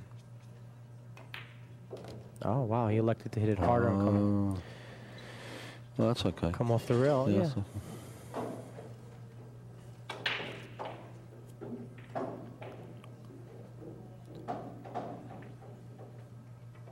think you're just going to go one cushion with a lot of left English on this. Yeah. Yeah, I think it's going to come 2 cushions off this, side rail back across. Yeah, Yep. All right.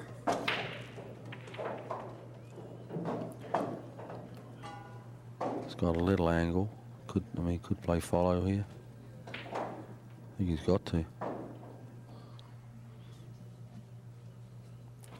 I believe you could strike this ball either way, with draw or follow, depending on the preference. No draw, no follow.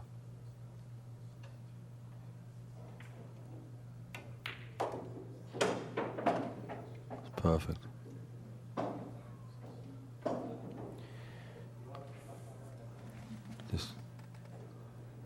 All right, looks like GInky's going to extend his lead to 2 games, and get to the hill first, 7-5, once he pockets this 9 ball. Well, it's been going back and forwards, but GInky's always managed to stay in front, so it's actually getting a little harder now for Tony. It's 7-5 to George Souci. Yeah, George came with a great run out, break and run, after giving Tony a chance on the last game. So he redeemed himself. And we haven't seen too many break and runs either. No, we haven't. It just depends how the balls lay after the break. It's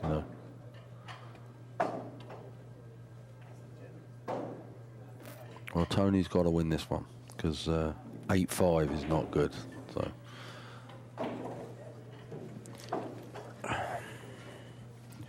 Tony's using the Delta 13 rack, which is a sponsor of the Predator Tour.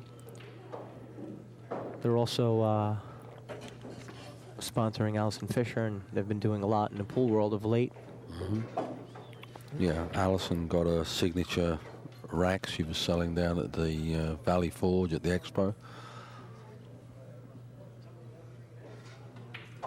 Yeah, and Tony's about to break. And he's breaking from the opposite side now, you notice? Yeah, exactly. He's breaking where GInky's breaking from. He's noticing the success that GInky has been achieving, and he's looking to replicate. And hopefully put a little something here. Hold his serve and break and run this rack.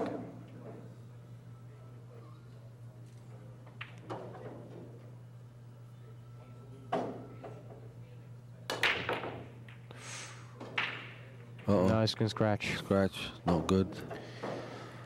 And the ball's it's a bit of a road map, so yeah, this could be it. That's it. But Tony does have the chance to get back into the final.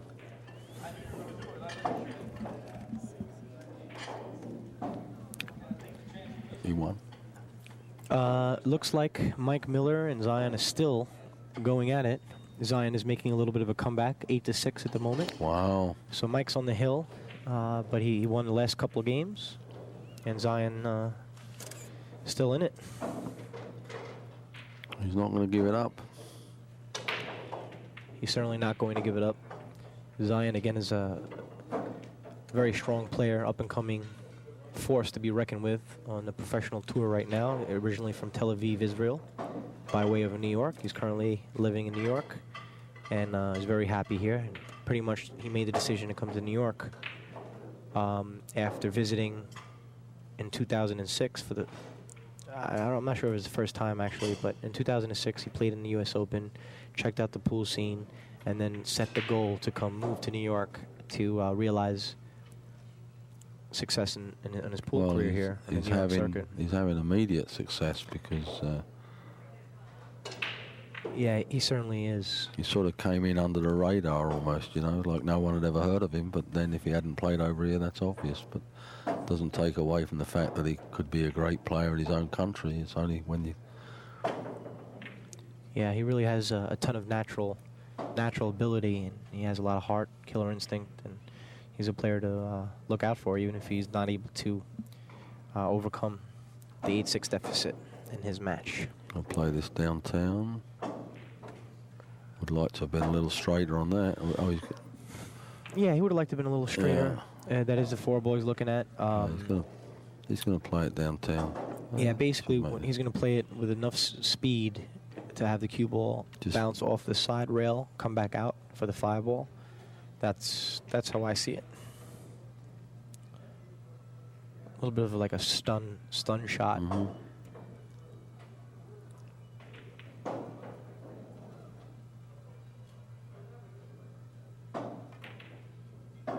Perfect.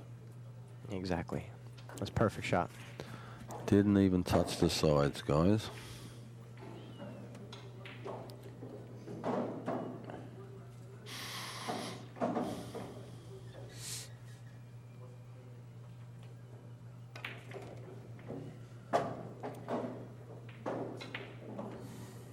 All right, looks like this is it. 4 balls left on the table. And they're all pretty much hanging in the corner pocket. So, hanging in pockets. So, looks like George will be victorious in this set. But Tony is not out of the tournament yet. This is a double elimination format. And George will be playing the winner of Mike Miller versus Zion. Which could go any way at the moment, even though Mike Miller looks like it's almost in the bag, but you never know. Excuse me, it's a race to 9. It's GInky has a 7-5 lead, so I apologize. He's about to get on the hill first with an 8-5 score with this. So the game is not over yet. The set is not over yet. I wonder where you was going with that. I thought you was making your own rules up there. No, I apologize. But GInky is on the hill. Got a little confused for a minute because earlier in the tournament it was a race to 8. Exactly. The first day was a race to 8. Exactly. We'll forgive you. We'll forgive you. I appreciate that, Geoff. It won't affect your Hall of Fame status. Don't worry about it. Well, I didn't know that you guys knew that I was a Hall of Fame hockey player. No, I'm just kidding. Definitely not pool. I think you should get the puck out of here. That's the only hockey joke I know, guys.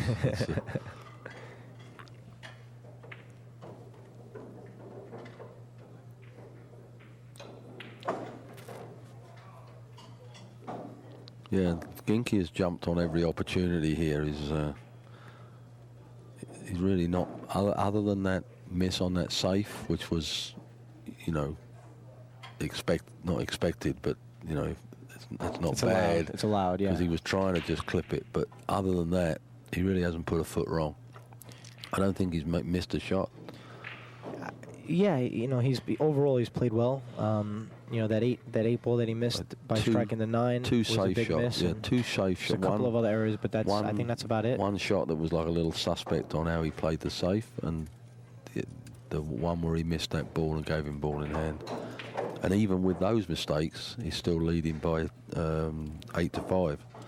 So he's obviously playing pretty good. Absolutely, he's definitely controlled the tempo of the game. He's had more time at the table, and overall, he's been in control of the set. And he's breaking here on the hill, so definitely no question the player who's breaking has a tremendous advantage. We was talking about Predator earlier, and that their involvement obviously with the Predator Tour, and they put money into it, and sponsor the event, got it off the ground, and helped Tony. And I'd just like to say that recently, I look after Daryl Peach, not just in the States, but throughout the world. And world champion Daryl Peach. Yeah, 9-ball champion from England. Won it in '97 in the Philippines, but in '08 they never reran the championship. So technically he's still world champ, but technically.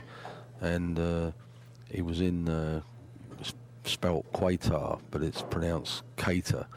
He was in the United Arab Emirates, and lost his luggage on the way, and Kareem of Predator airmailed him out overnight a Predator stick to play with until his luggage came. So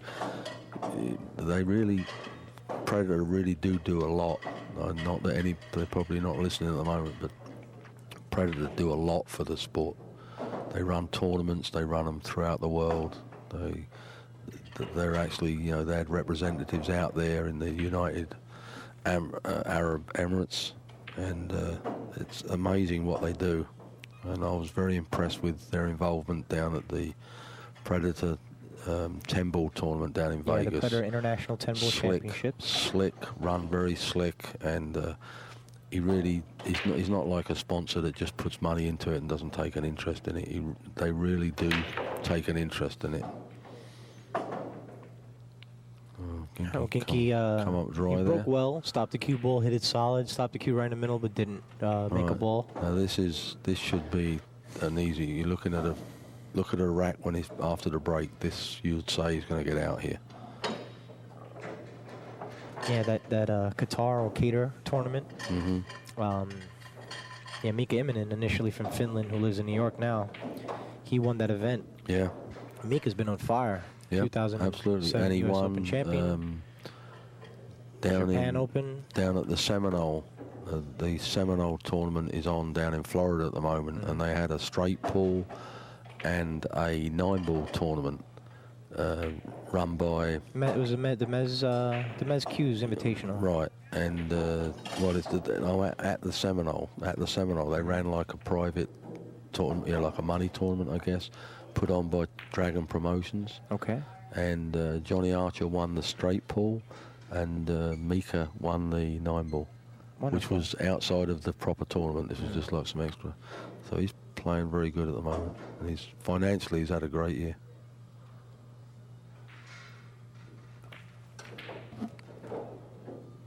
Yeah, Mika is a regular on the Predator Tour when he's in town. He uses this event as a strong warm-up for, of course. He's always a threat when he's in the city.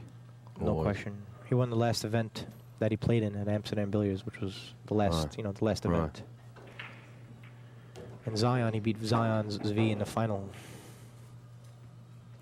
I'd be interested to know what's going on over there. I believe the score is 8-7 now. Wow. Yeah. We think the score with Zion and Mike Miller is 8-7. It's a comeback from... yeah, Zion won the last 3 Z. consecutive games. Tony almost missed that 5-ball, by the way. I just got word that Richard Sue reached out to Zion's V and basically is sponsoring him with a new Richard Sue Q. Richard Sue is a... Oh, that's a great... Sorry to interrupt you there. That's a great shot. Especially with the risk element of scratching there in the corner. That was a phenomenal shot. Tony struck that ball with high left English. Yeah. He should be able to finish the job here. Last 2 balls. He's good here. He's good. All right. Just keep it out of the side pocket. Wow. Well, this is good. All right. So the score is going to be 8-6. So he's still got a lot to do. All right. We have a good matchup. So finishing what I'm saying, Richie Sue or Richard Sue, spelled HSU, is a cue maker from Brooklyn who endorses a lot of strong players. Alapino plays in this, Angel Paglia, as well as a slew of other players as well, and reached out to Zion and offered him a pool cue to sponsor him. So that's definitely noteworthy, you know. Well, it's good that he's getting the recognition. People, they're not blind. You got talent.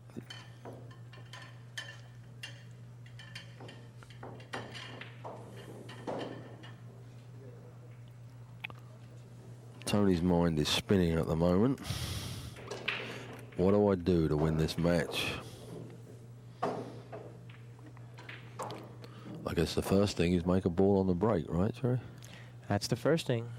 Try to stop the cue ball in the center of the table. Unless you're trying to break with the cut break, which is kind of like a position break, trying to play position on the 1 ball coming off the side rail with the cue. But it doesn't look like either player are really breaking that way. And Tony's going back to his original side. Yeah. Again, just as a reminder, we're playing here at the Accu-Stats Arena. Comet Billiards is the new home of the Accu-Stats Arena, and you can catch all the action from the game show, the break and runs, and of course some of the great regional tours that come through on Accu-Stats.com, Accu-Stats.com. Tony did not make a ball in the break. He didn't scratch, didn't really strike the cue ball, the 1 ball that well. No. There was a little bit of a poor break. But he hasn't left him an easy shot, so he's left him a safe, but... All right, well, GInky is resetting here. But he missed his... Shaping his cue, shaping his tip, re-chalking. He missed his opportunity there, because, you know, he was breaking. If he'd have made a ball, he could have run out now. Put GInky's in the driver's seat now. I'd just like to point out as well to people watching, if you're in the neighbourhood and can get over to Comet Billiards, they have a great facility here. I believe they've got 19 tables. Is there 19 tables? I think they have 19 tables.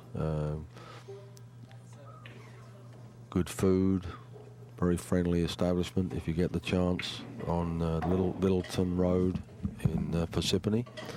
If you get the chance, swing by and just come around and play some pool. Bring your family.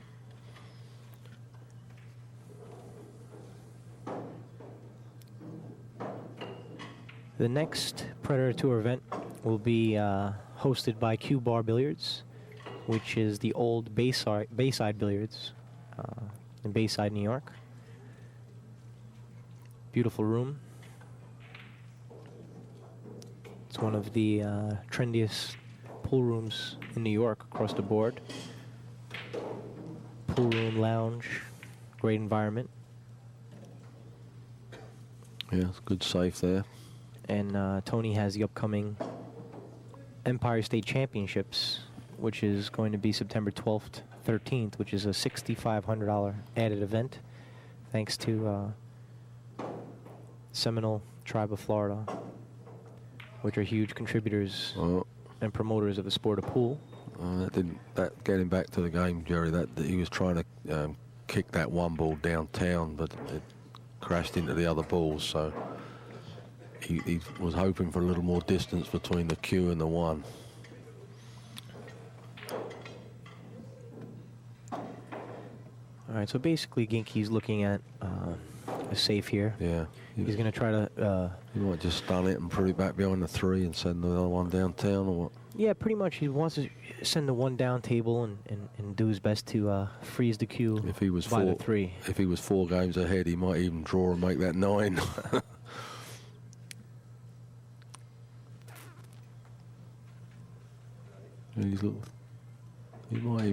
He might even be looking at that.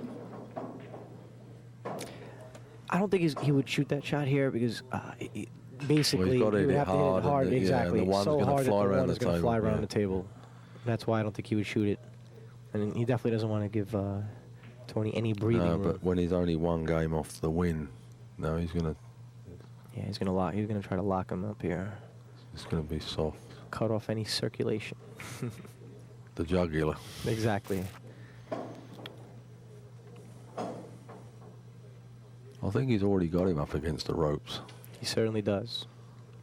But at any time, of course, players at this level can come back. Oh, yeah. Well, Tony had 2 great games down at Predator 10 Ball in Vegas. Didn't he beat Shane Van Boning and was behind and came, no, Shane or one of the top Dennis, players. he beat Dennis. He was Dennis the only O'Connor. player who beat Dennis. And he was behind and came and beat him. Yeah. Yeah. I think he put together like a 5 or a 6. Yeah. Yeah. What would that mean? What a Wow. shot. What a shot. That was tremendous. Well, this win will be deserved because that's twice now he's come with really great shots when you thought he was going to play safe. Yeah, he's been very clutch when he needed to be, and that's what a great player has to do. Think he's going to play the combo here, or just looking at it now? Yeah, it looks like the combo is going to be the best option here. Unless the 3 goes past the 9. Especially the clean. angle. The angle he's really on the think 2 he's got the perfect angle on the 2 to run forward and get straight on that 3-9. Yeah, and it's a big pocket too. So I do think he's going to shoot the 3-9. No, he's thinking about the carom. You know, this table with the lighting set up. You see that, Jerry? I think he's looking at running it forward a little bit and playing the carom. All right. He may play the bank. He may play the bank and the carom, 2-way shot. Basically, what I'm saying is, with the setup here, with the lighting that it takes to illuminate the production area, it actually affects the cloth in a way and rails in a way that he's gonna gives it a play little a bit more combo. slide effect. So that's in GInky's favor here when shooting Well, the 3-9 combo. He's just composing himself here now because this is it. But he's not out of the woods because he's still got to play the winner of the other match. Mike Miller. So. Mike Miller's having a But tremendous at time. least he is into second place, so he's guaranteed himself. If he wins this, he's guaranteed himself 750. And as much as they like the money, I'm not so sure it's the money that's about. I think they want to win this. They want to win it, especially. I think GInky really wants to take his game to the next level and show the world that he still has the ability to dominate the sport. Some people he's a great player. Some people wrote him off when he had a little slump for a while, but he also wasn't 100% committed, and you could tell by I was talking to him his about approach that. now and his whole psychology of the game. He's back. That was not a good shot, guys. That was, didn't have a lot of confidence in that shot. Well, he hit it slow because he wanted to take advantage of the slide effect and all that. And so that the 9 ball wouldn't jar. And that's the reason why he hit it slow, but he unfortunately overcut the 3 ball. Well, Tony's got a combo here, but he's got to hit this soft and stay on the 3. He's looking at the 9. I don't know what he's looking. His only concern is the 3 ball ending up behind the 9 ball when rolling it up. Right. Because he has a little bit of an angle. The 3-5 where the 3 ball naturally may end up behind the 9. So he's just considering that. So he may, I think right now what he's looking at, by hitting a little harder to make the 3 hit the 9 and come off the 9. So I think he's just looking at that right now.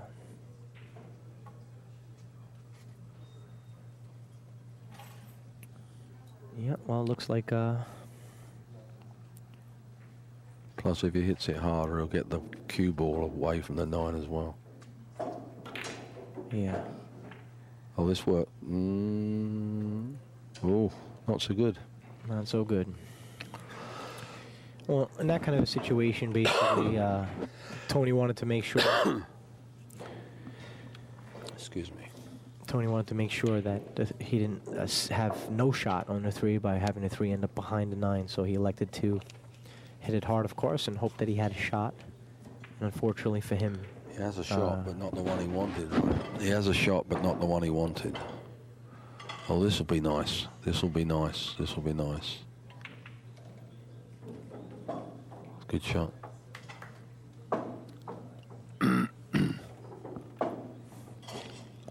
Well, now, Geoff, do you think he can hit the side, No, he's going to come around behind it. it. He's going to try and kick it back downtown. He's going to come side rail, come behind it. That's what he's looking at right now.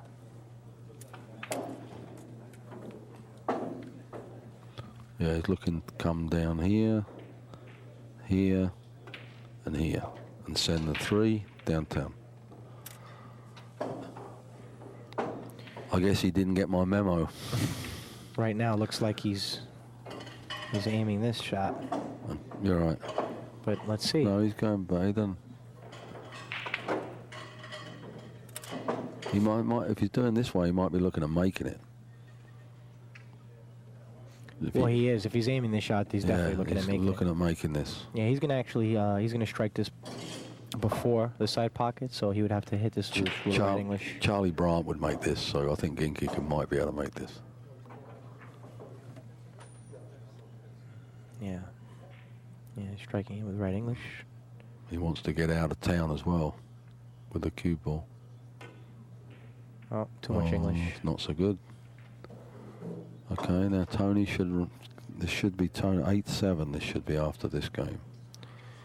But remember, Tony's confidence is not as good as it was earlier, so we'll have to see what happens here.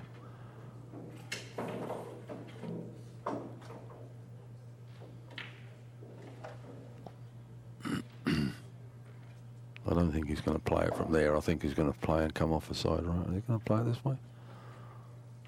Hmm.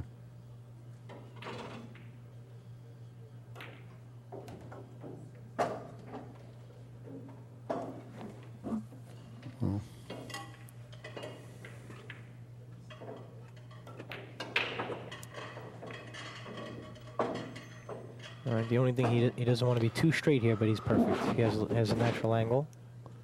He has a natural angle to come off the side rail. Perfect position for the 7. I see him running this out. This is good for his confidence here as well. If he just, even though it's only a few balls, this is what he needs, and he's back within 1. That's perfect. He's all right. A little straighter than he wanted, but he's all right.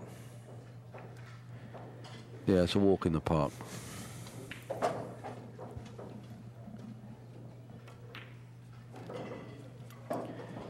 That's good.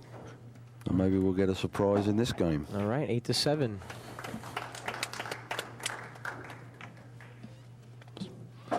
Well, he just needs 2 games now. He's racking GInky. GInky's breaking.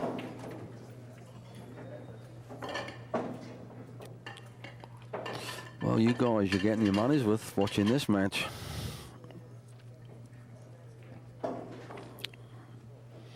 Thank you for logging in and watching us on the live stream. They're taking a break. This is a pretty important part of the match. Score is 8 to George Souci and 7 to Tony Robles. Race to 9 games. Yeah. The loser of this match will be playing Mike Miller. Mike Miller just came off a 9-7 victory over Zion's V, knocking Zion out of the tournament. It's impressive. Very impressive.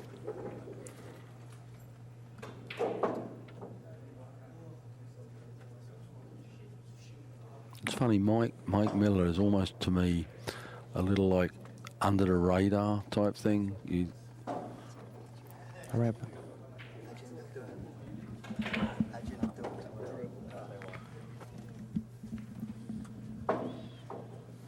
Good to see my friend Scott Simonetti in the house. Great New Jersey player.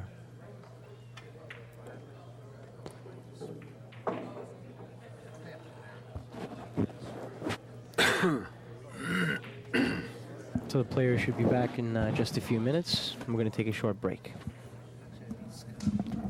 Make sure you come back, guys, or don't go anywhere.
Is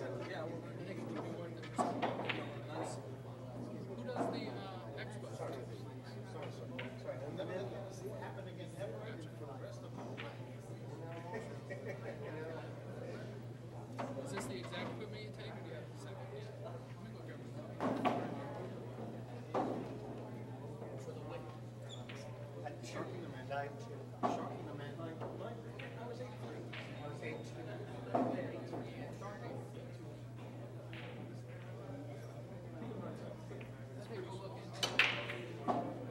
I got one sponsor that's going to give us a decent chunk of change. And that's next year. This year, we just have to make it here, prove that it didn't tour, and prove that the players didn't come out.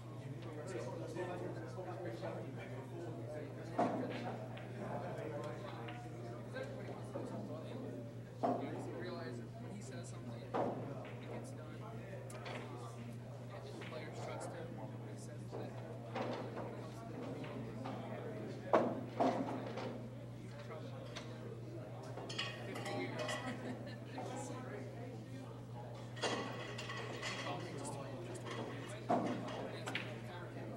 Next time you come down to the house, I'm gonna give you some tips.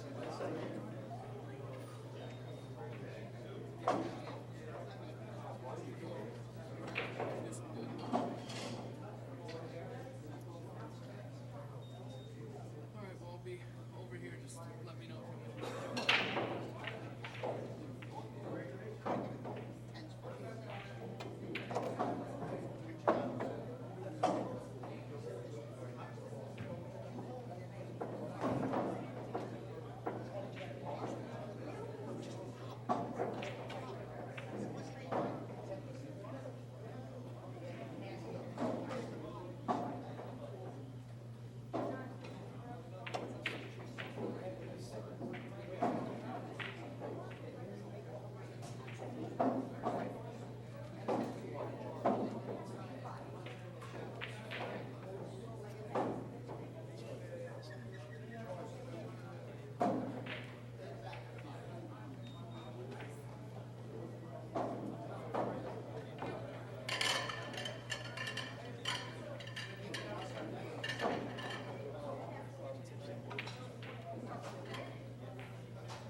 All right, guys, welcome back.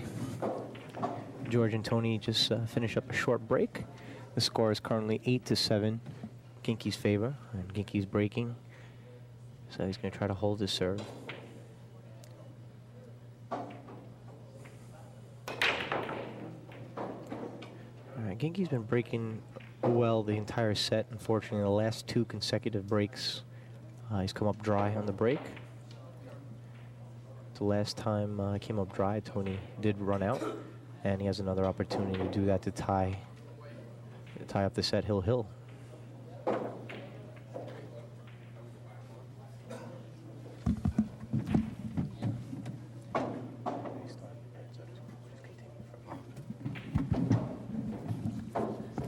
Basically, Tony's gonna shoot the one in the side pocket, roll it up slightly. Looks good. What I believe Tony's going to do is hit this with a little bit of a stun draw shot coming off the side rail, playing position for the 3 in the corner. Okay, a little too hard. No, excuse me, he's perfect. I was looking at the 5 ball for a minute, the monitor. I was a little confused looking at the monitor with the colors, but he's perfect on the 3. Just got to make sure he runs far enough forward here to get not blocked by the 5. Yeah, I think he just avoided he drew it back. Yeah, he avoided it altogether because you're right. That was a potential problem. He wanted to make sure he avoided it.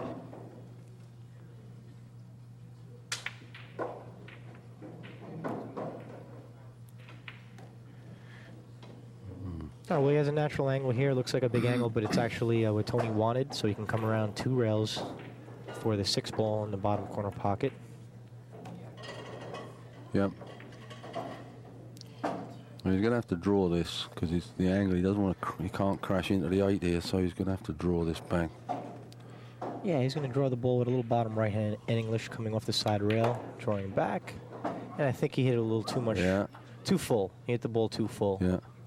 And found himself in a little trouble here. So he's going to play it safe here, you think, Geoff? Yeah, he's going to play it safe, but he's kicking himself now because he had a golden opportunity there to level the match and be breaking. Yeah, He's that's going to try and make this. Oh, he's going to make it. Yeah, he's going to try to make it. Wow. Tremendous shot. Yeah, but no shot on the 8. No shot on the 8. He's going Well, it's an easy bank. He can bank this. Well, I wouldn't say quite. It is an easy bank, but I wouldn't quite say it's a hanger. I'll tell you what, Jerry. After getting out of position and making that 7, he thinks this is an easy bank. Yeah, exactly. Because he's still at the table. Exactly. Tony does. He's a He might banker. play safe here. He might play safe. No, he's playing a two-way shot. I can't see. Yeah, he's good. He played a two-way shot. He left an extreme cut in the 8 ball. Basically, what I think George is going to have to do here is spin, use extreme left-hand English and try to spin off the bottom rail. Yeah, but he's going to have to miss it by a bit more than normal because it's off the cushion by a bit. It's off the cushion by, like, I can't see from here, but it looks like on the monitor, it looks like at least 1/4 of an inch. Yeah. He can play the same shot, but he's got to miss it by a bit more than he would normally. That's what he's looking at now. Yeah, he's gonna have to miss it, meaning hitting the bottom rail with a lot of left-hand English. Normally when it's on the cushion, you normally only just miss it. This one he's going to have to miss by a little bit to get it to come off that gap. That's right.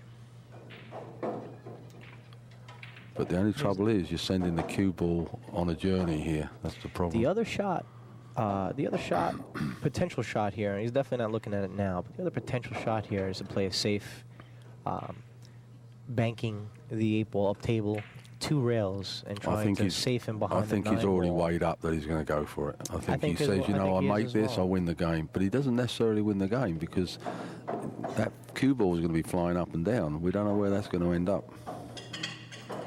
And it's going to go down towards the pocket where he's standing. Right now, I think George is happy to be at the table. The way the balls were spread out, it looked like he wouldn't have a chance at this game at all. So right now, I think he's happy to be at the table shooting this 8 ball. Yeah, so he's looking at that shot because he's going to come back down there by that last diamond on the side.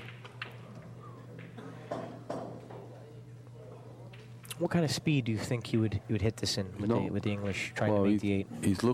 He already looked at that bottom diamond on the side, or second up diamond on the side rail to play the 9. So he's going to hit it the speed to get down there. So it's going to at that angle it's going to fly back downtown. So, but I don't think he's going to scratch. That's normally a scratch shot, but I don't think he's going to scratch because he's of that gap between the ball. He's going to be coming across at a different angle. No, he's not even playing that. He's not even playing it.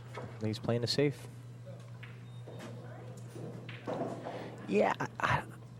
I wonder, you know what, I didn't say, but I wondered if he might come off this side of it and leave that over. I didn't think about putting it by the 9, but I was thinking leaving it on the bottom cushion. Yeah, he just hit that too full. He was trying to hit it much thinner than that, leaving the pretty much where it was.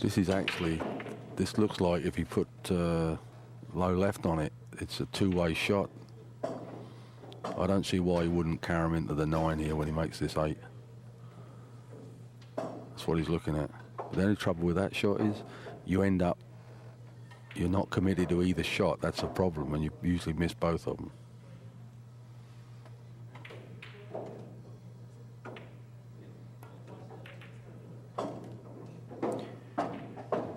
All right. Oh, he got away with that. He got away with that. It was a good shot. It's a great shot. Hill, Tony breaking. George is kicking himself for hitting the 8 ball. Great shot. It's Hill.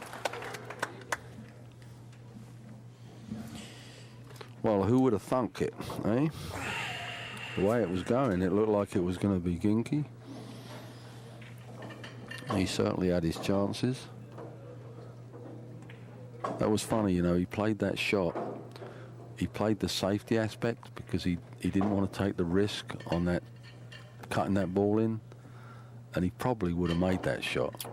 we'll never know. But you know what I mean? He was Geoff, trying to plays that shot great. He was trying to play defensive, and it came back to bite him.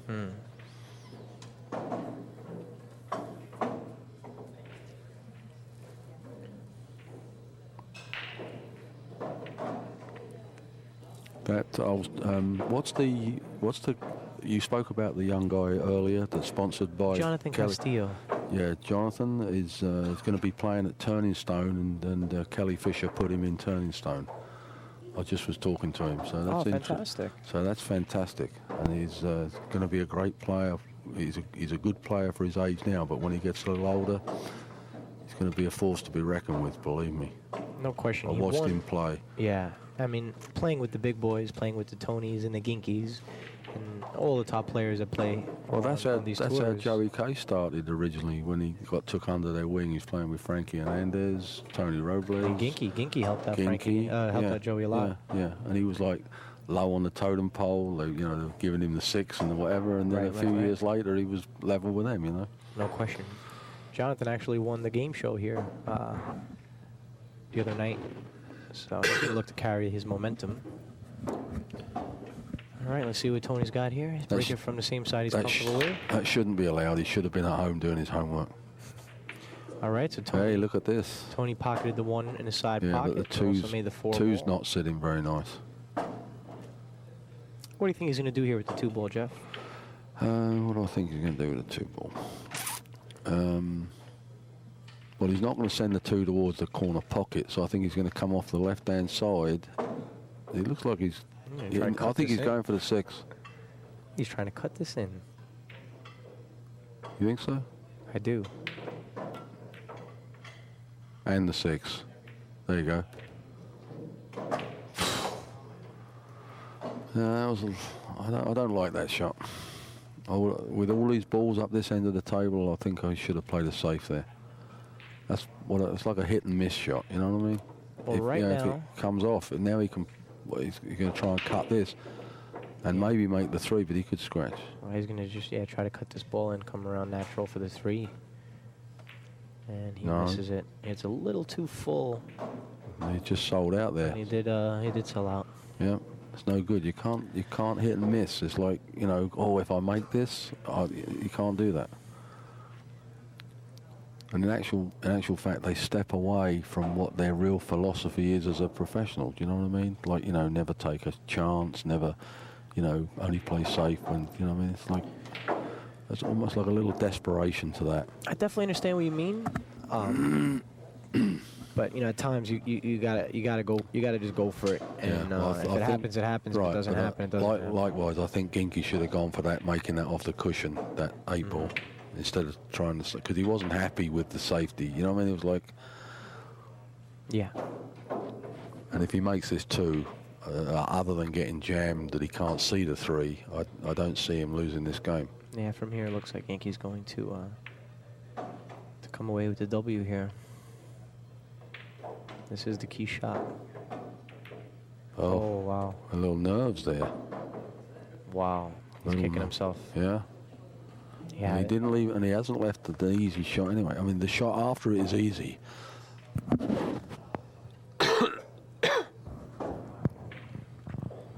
But he's got to make this. And that was uncharacteristic of George missing that shot. He's been coming with a lot of clutch shots. Yeah, look, see? Wow. I said that wasn't an easy shot there, especially at this point in the game. You know what I mean? If that had been the first game, he would have made that. But he knows if he misses, he loses. Snooze, you lose.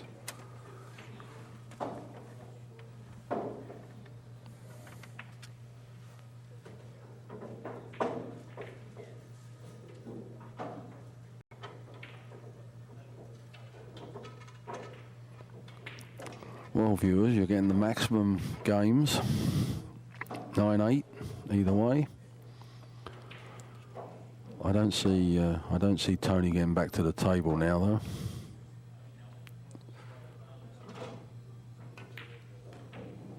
Unless something like that happens. Wow.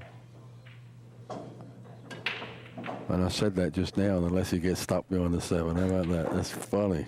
Oh my God. I think he'll still be all right. He could still make this ball. A little spin, left English, and he should be able to make it. Well, he he doesn't could- have to go far since the 5 is right there. So If I had time to teach him a one-handed jump shot, he could make this by stretching across the table.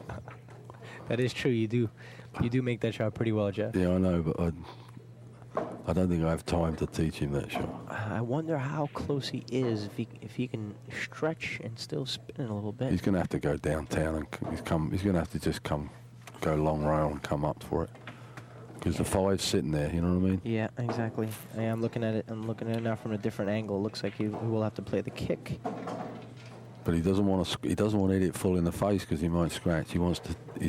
He'd love to hit this off the cushion and just come round a little bit And for the 5. He's not going to hit it at a hard speed. No, He's just going to hit it like a but he pocket doesn't- speed.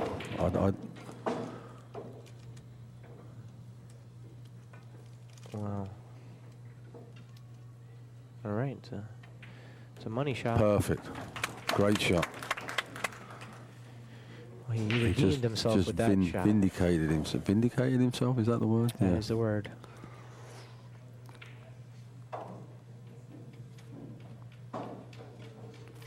Just going to follow around a little right English.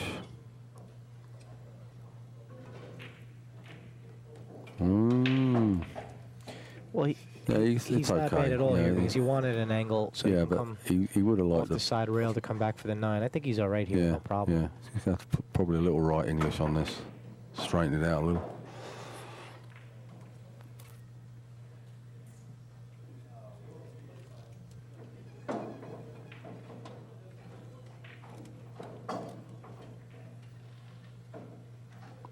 Yep. Yeah, his confidence has gone a little. I'm telling you, he was there just now. Thought he'd won the match, and he missed, and he's second guessing everything now.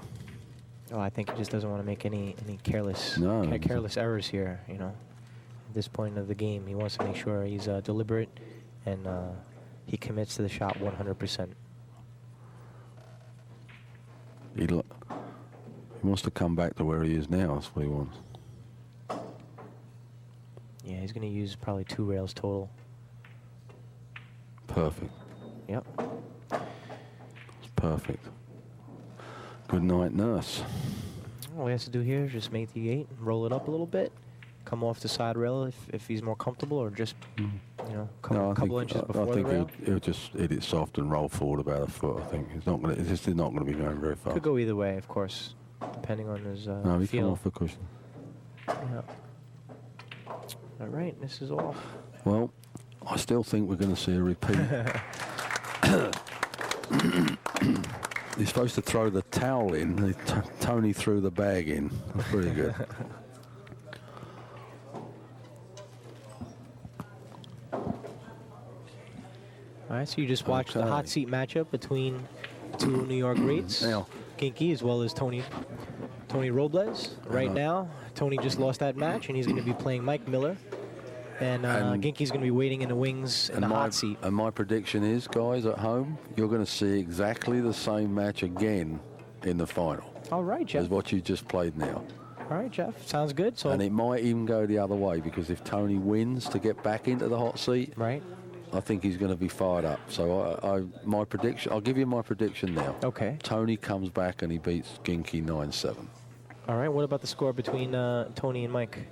Tony and Mike, 9-6. All right. To All right. Tony. So let's wrap up here. I just want to thank everyone. I'll let you close it, Geoff. Let me just say a few words. Thank you, guys.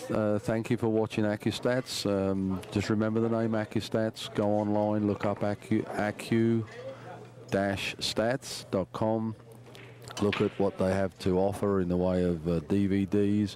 Got some great DVDs. You know, Ephraim, Corey Dewar. I mean, every top player is there. Dennis Hatch. They got Dennis Hatch at Turning Stone 2 years ago, playing Mika. It's a 987, was it, out of 1,000? I watched that set. 987.5, I think it was. He missed only one jump shot with a shot and rattled. But So please continue. Let's wrap this up. There's some. So look at their products. For some of you that might not know what they do, We're coming back after a little break in a minute. We've got Mike Miller and Tony Robles, and the winner of that match will play GInky, who's in the hot seat, George Souci. Excellent. You see Mike Miller warming up for his next match, and we'll get back to that in a minute. And Mike Miller just beat Zion Zvi, which was to me was a surprise. Maybe not to other people. I don't know Mike that well. I don't know his game that well, but I was surprised that the scoreline was, because he had him 7-2 at one point. Okay, cool. We'll go. All right, so let's wrap this up. Once again, thank you to Bill Haley, the owner of Comet Billiards, for rolling out the red carpet for all the players. You can check out Comet Billiards at cometbilliards.com. And, of course, we're going to have continued action here at Accu-Stats.com, Accu-Stats.com. Thank you to Platt Fleming and all the players here. See you next set.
my name, sir.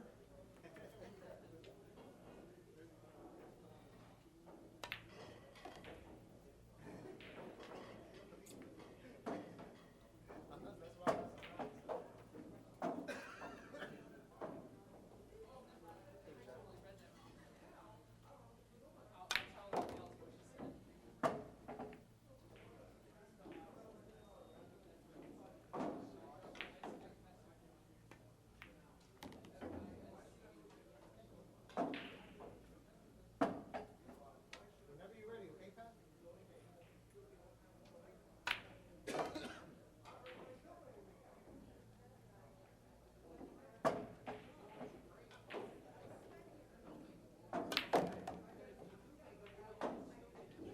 What's that? Don't break the table. Shoot so hard. Just like this ball. I'm gonna catch it in the air. See, I'm expecting it to jump, so I'm gonna catch it in the air. I think you're gonna hit it harder than that. Nah, you don't need to hit it harder. I'm ready, Tony, whenever you're ready. Yeah, I'm just waiting for Pat to hit it.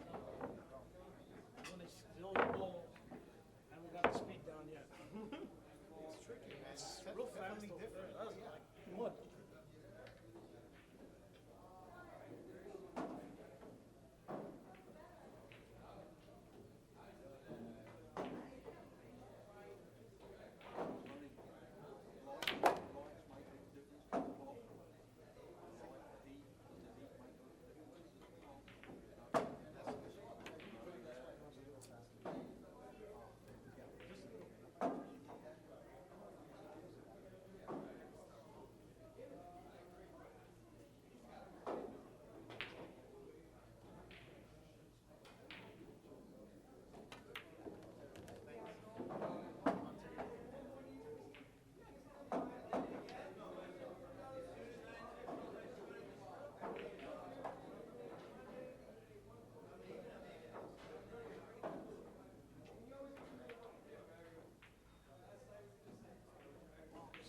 Crap out of that, didn't it?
I'm trying with my game. If he leaves me anything, I'm firing. There we go. I need one of those up the next one. I need all those I can get.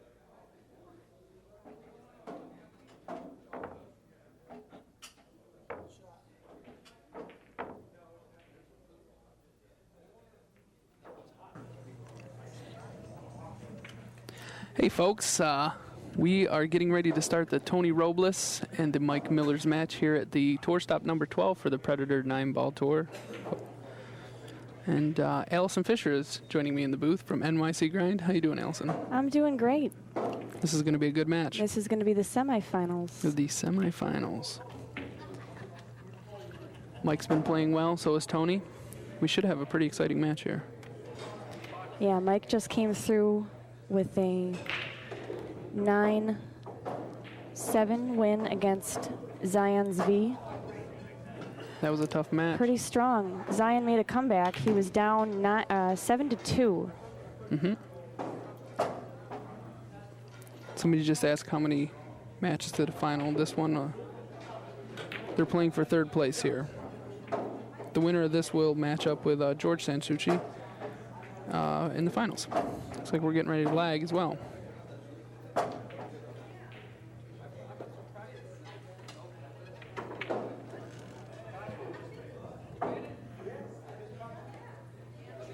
And we're off. Let's see here. Okay, looks like Tony has got that one. Yeah, Tony's got the lag. They both came up a little short, though. Quite short. Yeah, Tony's racking with the Delta 13 rack. Terry Taggart from Executive Billiards, great guy. Amazing products, absolutely amazing. Delta 13's awesome.